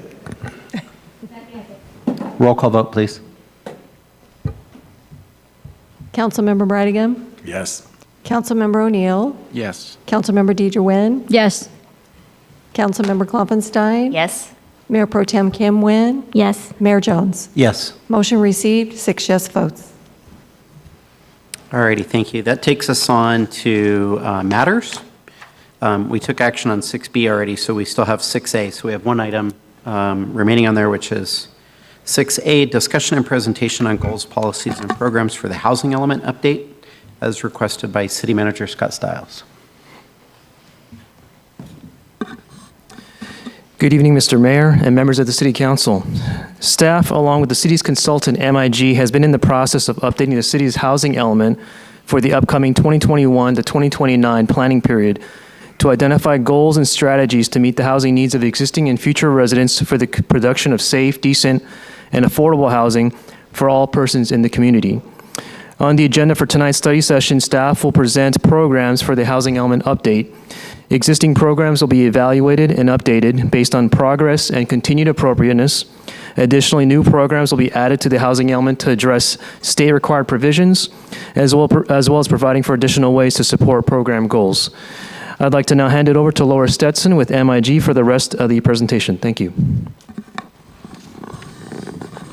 Thank you, Chris. Mr. Mayor, members of the City Council, I know you've had a long evening, and so we will get through this fairly quickly. I trust that you have looked at the PowerPoint presentation before sitting down this evening, because what we really want to focus on, as Chris indicated, are the programs. But I did want to give just a little bit of background for the sake of the public on what the city has been doing to get to the housing element. And I'm going to get this to work. There we go. Chris, where am I pointing? I just want to... Got it. Thank you. The housing element is something that's updated every 8 years, and we've had a study session with both the Planning Commission and the City Council to go over the process of the housing element program. This has been a very community engagement intensive program. We have heard from you that you would want to make sure that we reach out to everybody in the community and that all voices are reflected in this very important planning document. And so toward that end, there has been a lot of work to go out and talk to members of the community, both in terms of surveys, paper surveys, online surveys, focus groups, and doing some surveys that were map-based as well. We have worked with the Planning Commission in a study session, the City Council. We came to you back in December, and also again in January to present a draft land use plan, which forms the foundation of the housing element, indicating where housing will be accommodated in the community over the next eight years. We had interviews with the council, with service providers, with the business community, with advocacy groups, both housing and others as well. And we recorded everything that they said using digital whiteboards, and got a lot of great input from the community that has been synthesized in summaries that are available for everybody to see online through the web page. The community survey had over 600 responses. I want to thank your staff for really getting the word out and getting a pretty darn good response on that. It was both online, it was in 4 languages, and printed copies were also distributed at apartment complexes for people who might not have ready access to computers. And particularly because if libraries were closed, they could not use the library computers. For the online mapping survey, when questions were asked as to the appropriate locations for new types of housing, there were over 300 responses to that, and the city offered prizes and incentives for people to participate in it. But it was fun too, and it got them to get to know their community a little bit more. We also had a forum when we asked members of the public to really supplement what was going on in the online survey. We had a Zoom webinar and had a facilitated discussion with regard to housing in the community. We also had a workshop focused specifically on what is called environmental justice, the equal and fair treatment of everybody. And this really focuses on communities that may bear an undue health burden because of their location, because of economic status, conditions in life. And so there was a concerted effort to reach out to what are called disadvantaged communities to understand their needs for both housing as well as improving their health.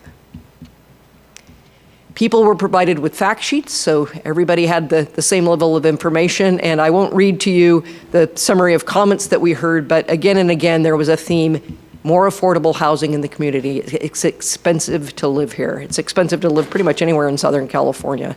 But many people mentioned that, and they also indicated that they would like to see a healthier community in Garden Grove, ways to green up the community, to make it just a more pleasant place to live from an environmental standpoint.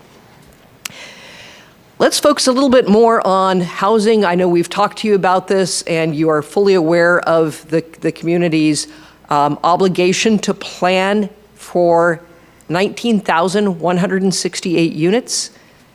You know that's a big number. The city chose to appeal that number, and pretty much no jurisdiction in the Southern California Association of Governments region had their arena reduced as part of the process. And so the land use plan that we have been put together with the assistance of staff and being blessed by the council earlier this year plans for not just 19,000 units, but a cushion of about 1,000 units. So there is capacity to accommodate up to just over 20,000 units in Garden Grove with this housing plan. The reason it's important to have that cushion, if you will, is because not all sites might develop to their full potential or the way they've been assumed to, and so there's that cushion in the plan. I'll skip the eye chart. You've probably looked at this, but this just shows you how these sites are going to be accommodated with the very few vacant parcels that are available in Garden Grove. But to a large extent, it would be to allowing additional density on the many mixed-use categories that are along the corridors in Garden Grove. And so these maps show, and I apologize to the public that it's harder to read when it's on a big screen like that, but the council, I think, probably has a better picture of the sites throughout the community where housing could be accommodated at various densities. And if we just go through these show you where the higher concentrations of units could be along the major corridors. And I'll just kind of go through these very fast because this is something that you did see when we went through the land use plan several months ago. And then this summarizes it so that you can see in the areas in purple, that's mostly where the density is going to occur we mentioned along the corridors, but also at the south end of town, southeast end of town, where there would be a rail station, a commuter rail station. The decision was made to boost densities there as part of a transit-oriented development approach to planning. So the key question we want to ask the council tonight is to make sure that this housing plan moving forward addresses all of the community's housing needs, not just in terms of the types of housing units and the number of the housing units, but are there programs like we've heard this evening to start to address homeless concerns and meeting the needs of unhoused individuals? Today, in your housing element that was adopted 8 years ago, there are 8 categories of programs that staff in many departments of the city forwards to make sure that the housing needs are met in terms of rental assistance, home ownership assistance, making sure that affordable housing that exists today remains affordable. Your code enforcement division makes sure that the housing that is available in Garden Grove is safe, decent housing. And so these are all the programs that are available today. The proposed element builds on these by recommending, you just bear with me a minute here. I think we may be running out of a battery.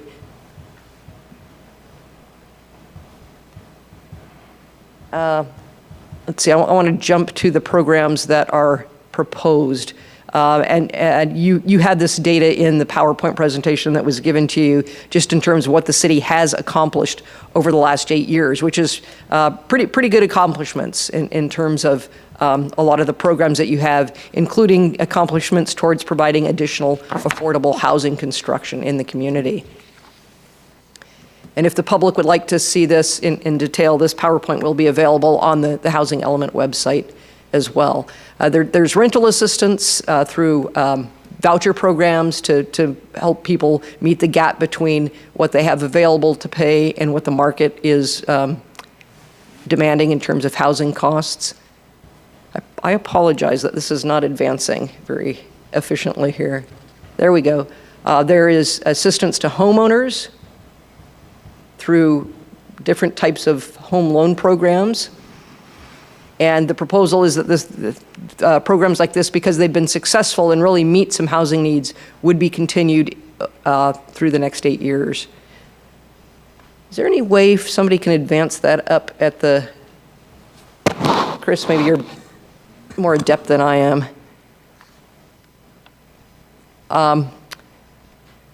I beg your pardon, Council. I think, okay, we got it going. Chris, if we could hold there for just a sec.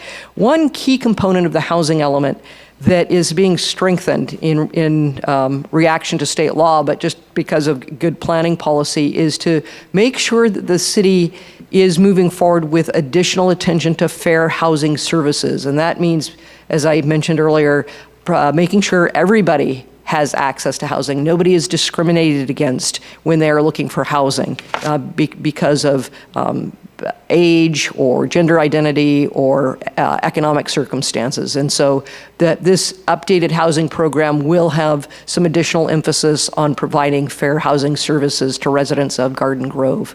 Next slide.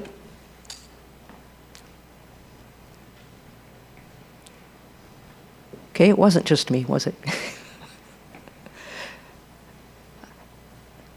Special needs housing, these are programs that are proposed to continue as well. That's making sure that people who may be disabled, or the elderly, or people who have housing that is outside of the realm of what we might consider standard, either market rate housing, that they will have access to housing as well. And this includes homeless individuals. Quite a few homeless services are proposed to be carried forward through this housing element. Next slide.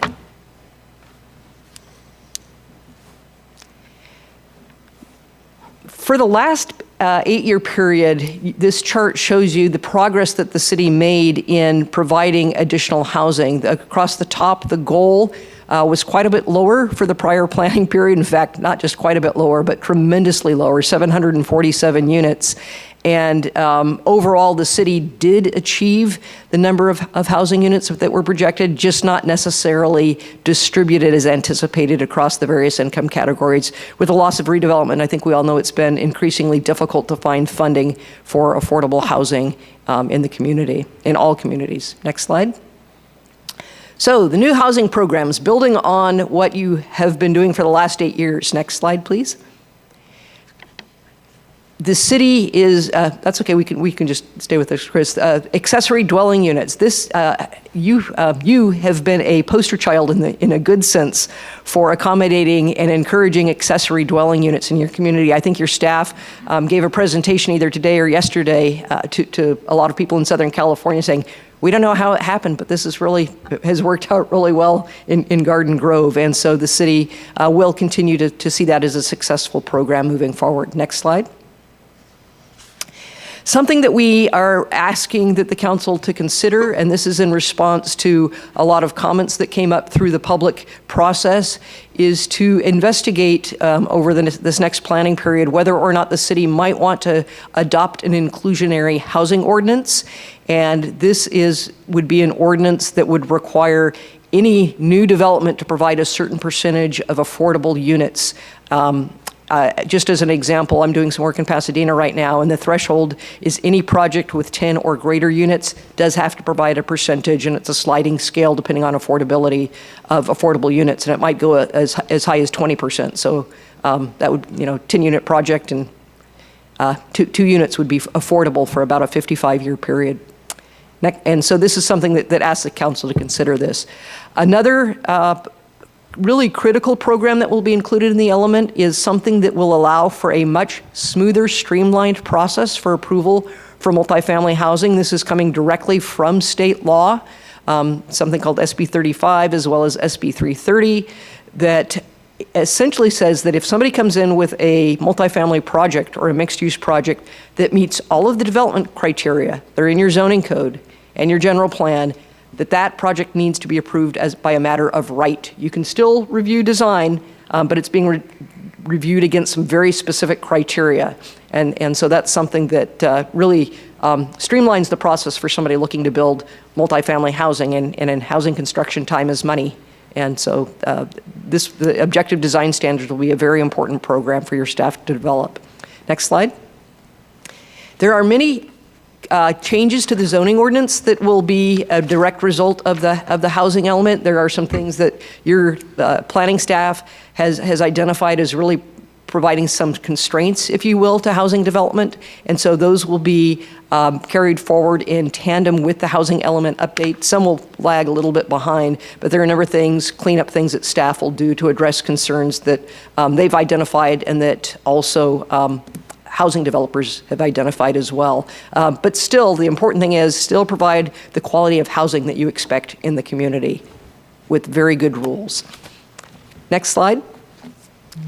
And then, as I mentioned, a lot of programs dealing with fair housing, and here's some bullet points of proposals that you'll see when the housing element comes before you in the fall for action.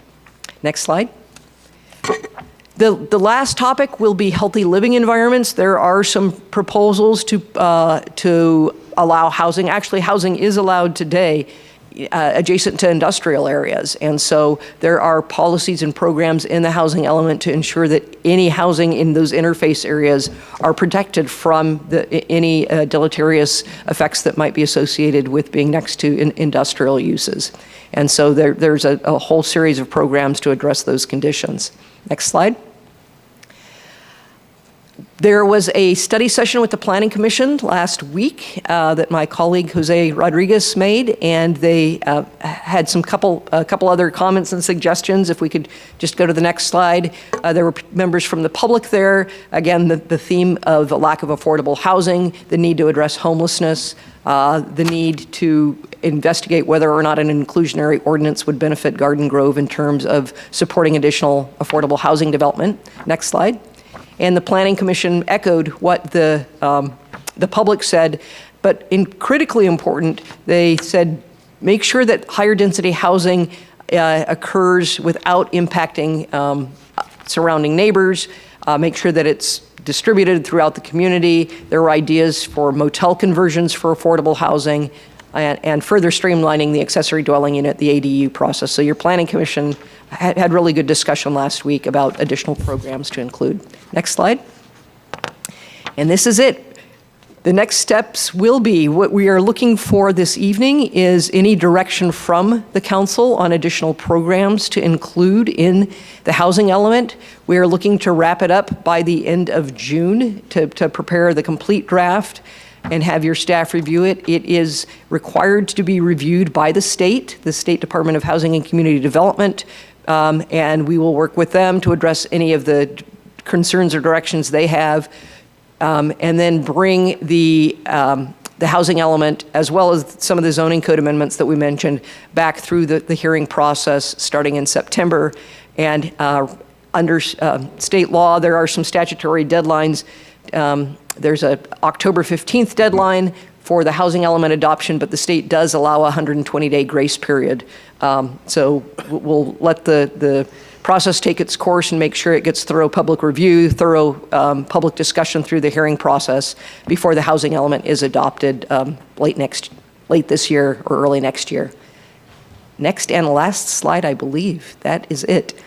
So thank you, Council, for allowing us to walk through that. We would ask if you have any questions or further direction for the team. All righty. Thank you very much for that presentation. I'll clarify, this is not a voting item, correct? It's just a presentation.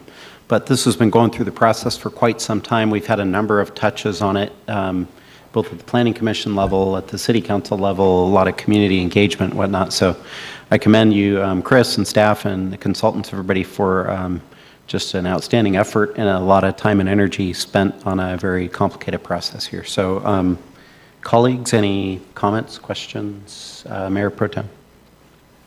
Thank you, and thank you for all the hard work the staff has put on. I think living and breathing in Skag and Reno world for the last few months, I don't feel the pain as much as you do, but I sympathize with you. I'm very supportive of an inclusionary housing ordinance. I think I voiced that during my interview with the consultant, so I'm very supportive of that, and I'm glad to hear that the public and the Planning Commission was also supportive of that. One concern that I have is looking at one of the slides with the map showing the areas in which density projects were going to go. I'm concerned with the equity that it's mostly centered in District 5 and District 6, and I understand that the streetcar plays a big role in that, but at this point in time, we don't really know what's going to happen with the streetcar, so I don't like the fact that I'm not seeing purple in District 1, to be specific, at all. I think that, District 1 probably has places where this can go, and I think that it's, at the crux of the 22 and the 405, so there's an argument to be made for transit there as well. And so you're shoving more density in areas where already low income, are already facing some environmental issues and hazards to health. Focusing on adding more density to this specific area of the city, to me, is inequitable and is just going to further exacerbate issues that already exist there. So I was hoping to see more equity around where the desire to place more units would be spread out rather than centered mostly on the east side. So I just wanted to make sure that I voiced that opinion as a representative for the East End.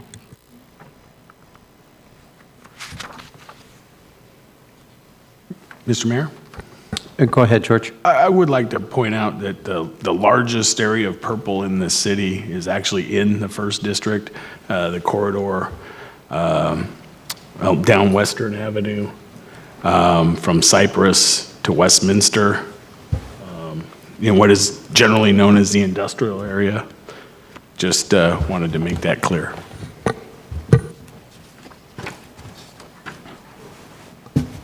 If I can, really quick, just for Please, go ahead. clarification. So we're obviously, it is extremely dense with these purple dots here within District 5 and very much so in District 6. But this is all along Harbor International West, so we're talking about putting in mixed use in and amongst the hotel corridor there. Is that correct? Could you guys pull up the map again that shows that?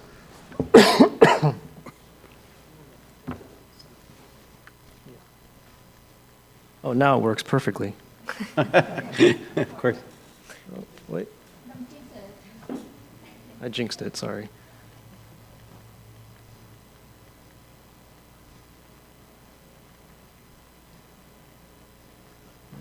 It's stuck.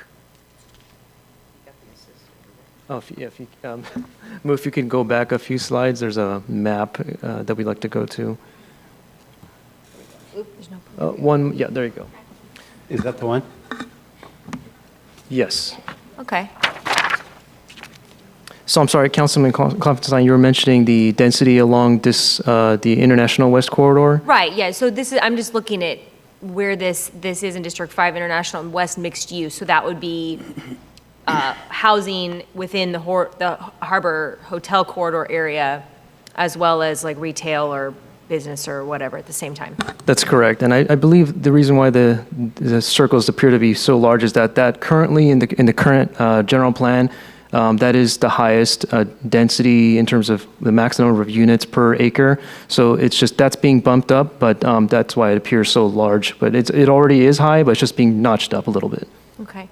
Yeah, I mean, I think, I know when I had my conversations and kind of gave some opinions on, I am a proponent of mixed use, and I know that we have a lot of shopping centers and so forth in the community that I think would be a great opportunity for mixed use projects. And so just making sure that we're not overly just getting too dense in one area and not kind of spreading this out a little bit better so as to not then potentially cause the congestion and maybe some of the pollution issues that we're also trying to mitigate, just trying to make sure that we're looking at this on a broader approach. So thank you.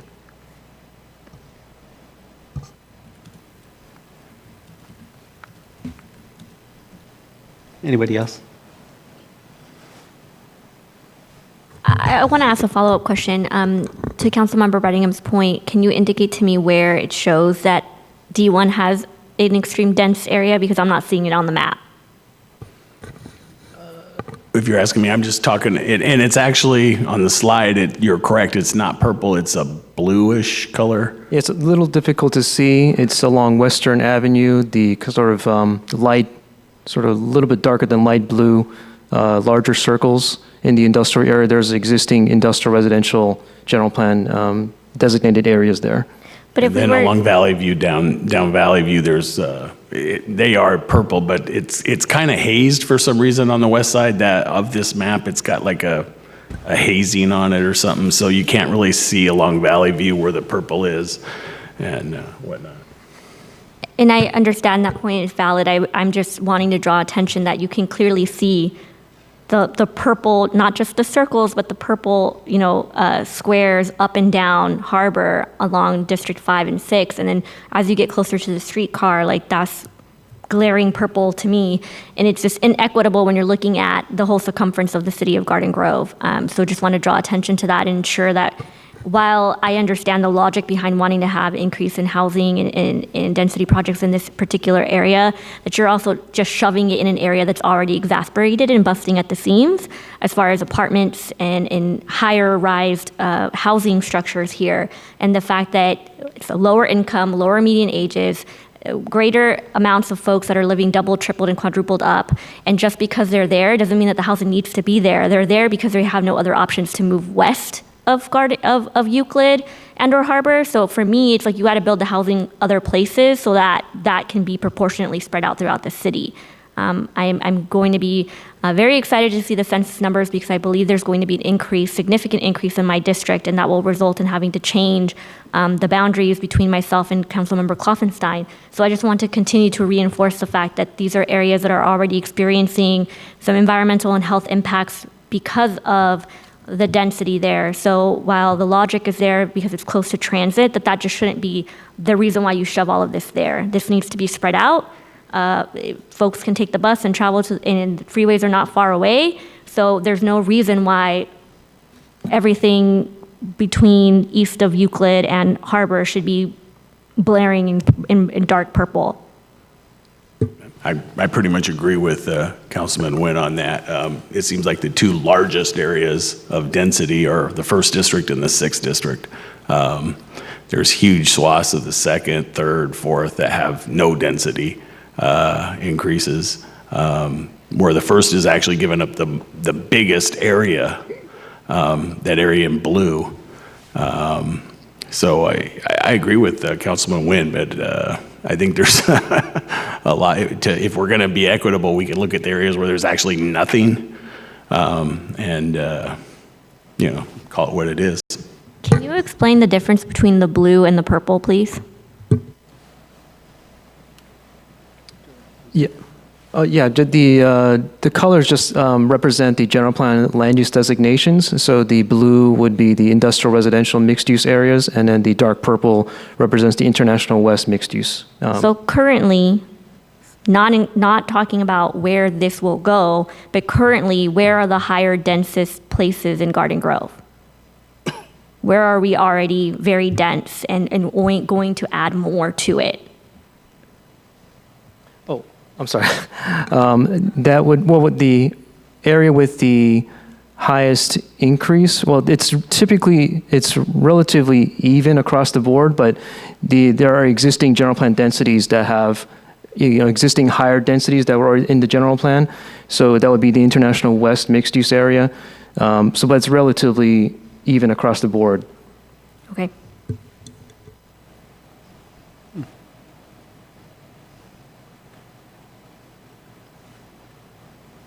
Anybody else? Anything else? Okay. I'll chime in. Go ahead, John. Yeah, just, to chime in, I don't think we need to get defensive about our districts and purple here and there. The whole city, we're all going to work together to get these numbers to what we need it to be, places that make sense to build things. Garden Grove was built out as a single-family community originally, a bedroom community for military and aerospace. So, District 1, especially District 2 and 3, there's a lot of large properties there. They're going to have ADUs. I'll remind everybody, a lot of these ADUs are being built and they're renting rooms out. So I want those counted as mixed use. Even though they're single family, I don't think the state, they've gotten rid of our single family zoning. But anyway, you're going to have a lot of ADUs that are built, 2 homes now on a property instead of 1, and everybody will take their share. I have in District 2, I've got a large apartment complex up there on the north central side. Over here I have a couple of mobile home parks and some other areas that could be restructured into high-rise multifamily. I think everybody in every district is going to have an opportunity to help out in this. So I don't want to see us getting divisive amongst ourselves about a district. We're Garden Grove, and we're going to handle it that way, and that's the way I look at it. So thanks. Thank you, John. Well said. Anybody else, or can we wrap that one up? Okay, again, it's not a voting item, but I think you heard a lot of feedback and a lot of comments for moving forward to take into consideration. We thank you so much for all the time and energy put into how far we've come on that, so thank you. And with that, we will go to matters from council members. I'll start with Mayor Pro Tem Kim Nguyen. No comments. Thank you. Councilmember Klopfenstein. Nothing for me, thank you. Councilmember Tuha Nguyen. Nothing for me, Mr. Mayor. Councilmember John O'Neill. Just real quick. So this afternoon, we had the opportunity, the city, the mayor, myself, and my colleagues and city staff to recognize Magnolia Park Resource Center specifically on their 25th anniversary, since we couldn't really do it last year with the pandemic. But the Resource Center there provides a lot of services for I call it the North Central Garden Grove, which happens to be in District 2. But not only for the Resource Center and all the work that Parks and Recs does for that park, PD by keeping it safe, the Resource Center providing the services. It's just a great resource, the whole park in general. You've got a swimming pool, tennis courts, basketball, racquetball, handball, picnic areas, playground, and just to tell you a little story, my grandfather was born in 1897 and he retired in the 60s, and I was the youngest grandchild, so my first memories at a park are at Magnolia Park on that new playground, which the mayor and I can attest to. I think he's got a picture on his phone of the old playground equipment because we both grew up in that area. Yep. But just happy that we're putting the resources in there for the community, and I appreciate all the work for city staff. They don't get the accolades sometimes about those people that work in the Resource Center, doing the work day in and day out, Parks and Rec taking care of the park, Public Works taking care of the park, PD keeping it safe. So just wanted to mention that. I wanted to mention, May 25th. It's a little bit of a personal subject here. Every May 25th, I think of my best friend, Gerard Waskevich, raised in Garden Grove. We were best friends coming up through St. Columban's. He was a well-known family in St. Columban's and Servite, great athlete. Unfortunately, his life ended early at 33 years old, 23 years ago, on a terrible jet ski accident. But I just thought of him today, and I think of him a lot, and especially every year at this time, because it's always near normally the Strawberry Festival, and those were times that we spent a lot of time together. My best friend, I miss him a lot. Today would have been his 56th birthday, but he went home when he was 33 years old in 1998. So just wanted to, the Waskevich family was well known in St. Columban's. His youngest brother still lives in the family home near me, where I live. And just a lot of people in the community knew the Waskevich family as a loving family and helping their neighbors out. And they had 3 boys, and they were a year apart, and the 4 of us played sports together. So it was quite a unique time back in those days. So I just wanted to mention that and pay my respects to my best friend, Gerard Waskevich. Thank you. Thank you. Councilmember Bredigan? Yeah, just one item. I'm going to say the city of Garden Grove does many, many, many things above and beyond pretty much every other Orange County city. But sometimes we have room for improvement in some areas. And especially when it's low-hanging fruit, we should really move to address those. In the last, 5-6 months, I've been getting a considerable amount of emails and texts and whatnot about building inspections and how long it takes to schedule a building inspection in the city of Garden Grove. Apparently, this is not a new issue, just some cursory phone calls and research. Garden Grove, well, the worst city I could find as far as scheduling out a building inspection was Fountain Valley, and they had a 3-day turnaround. If you called, you'd get your inspector out there 3 days later. Santa Ana, I believe they had a 2-day inspection turnaround. Garden Grove, 3 to 6 weeks to get a building inspection for anything from a water heater to a pool, gunite inspection. You know, it's really, really sad. I know I've spoke with city manager about it and our assistant city manager, Lisa Kim. Unfortunately for her, she inherited this problem as she came into it. This has been a problem for over 10 years, at least 10 years, probably longer. But I'm challenging her to come up with a solution. Our community deserves better when our people, have to wait 3-6 weeks for an inspection, and let's say they fail, and then they got to fix it. And then they got to schedule out another inspection, wait another 3-6 weeks. And let's say that one fails, or something else in that project didn't pass. So it can really extend building times. It really anyway, I've been talking with Scott and Lisa on this issue, and I'm hopeful that we'll be hearing a solution for this problem in the near future.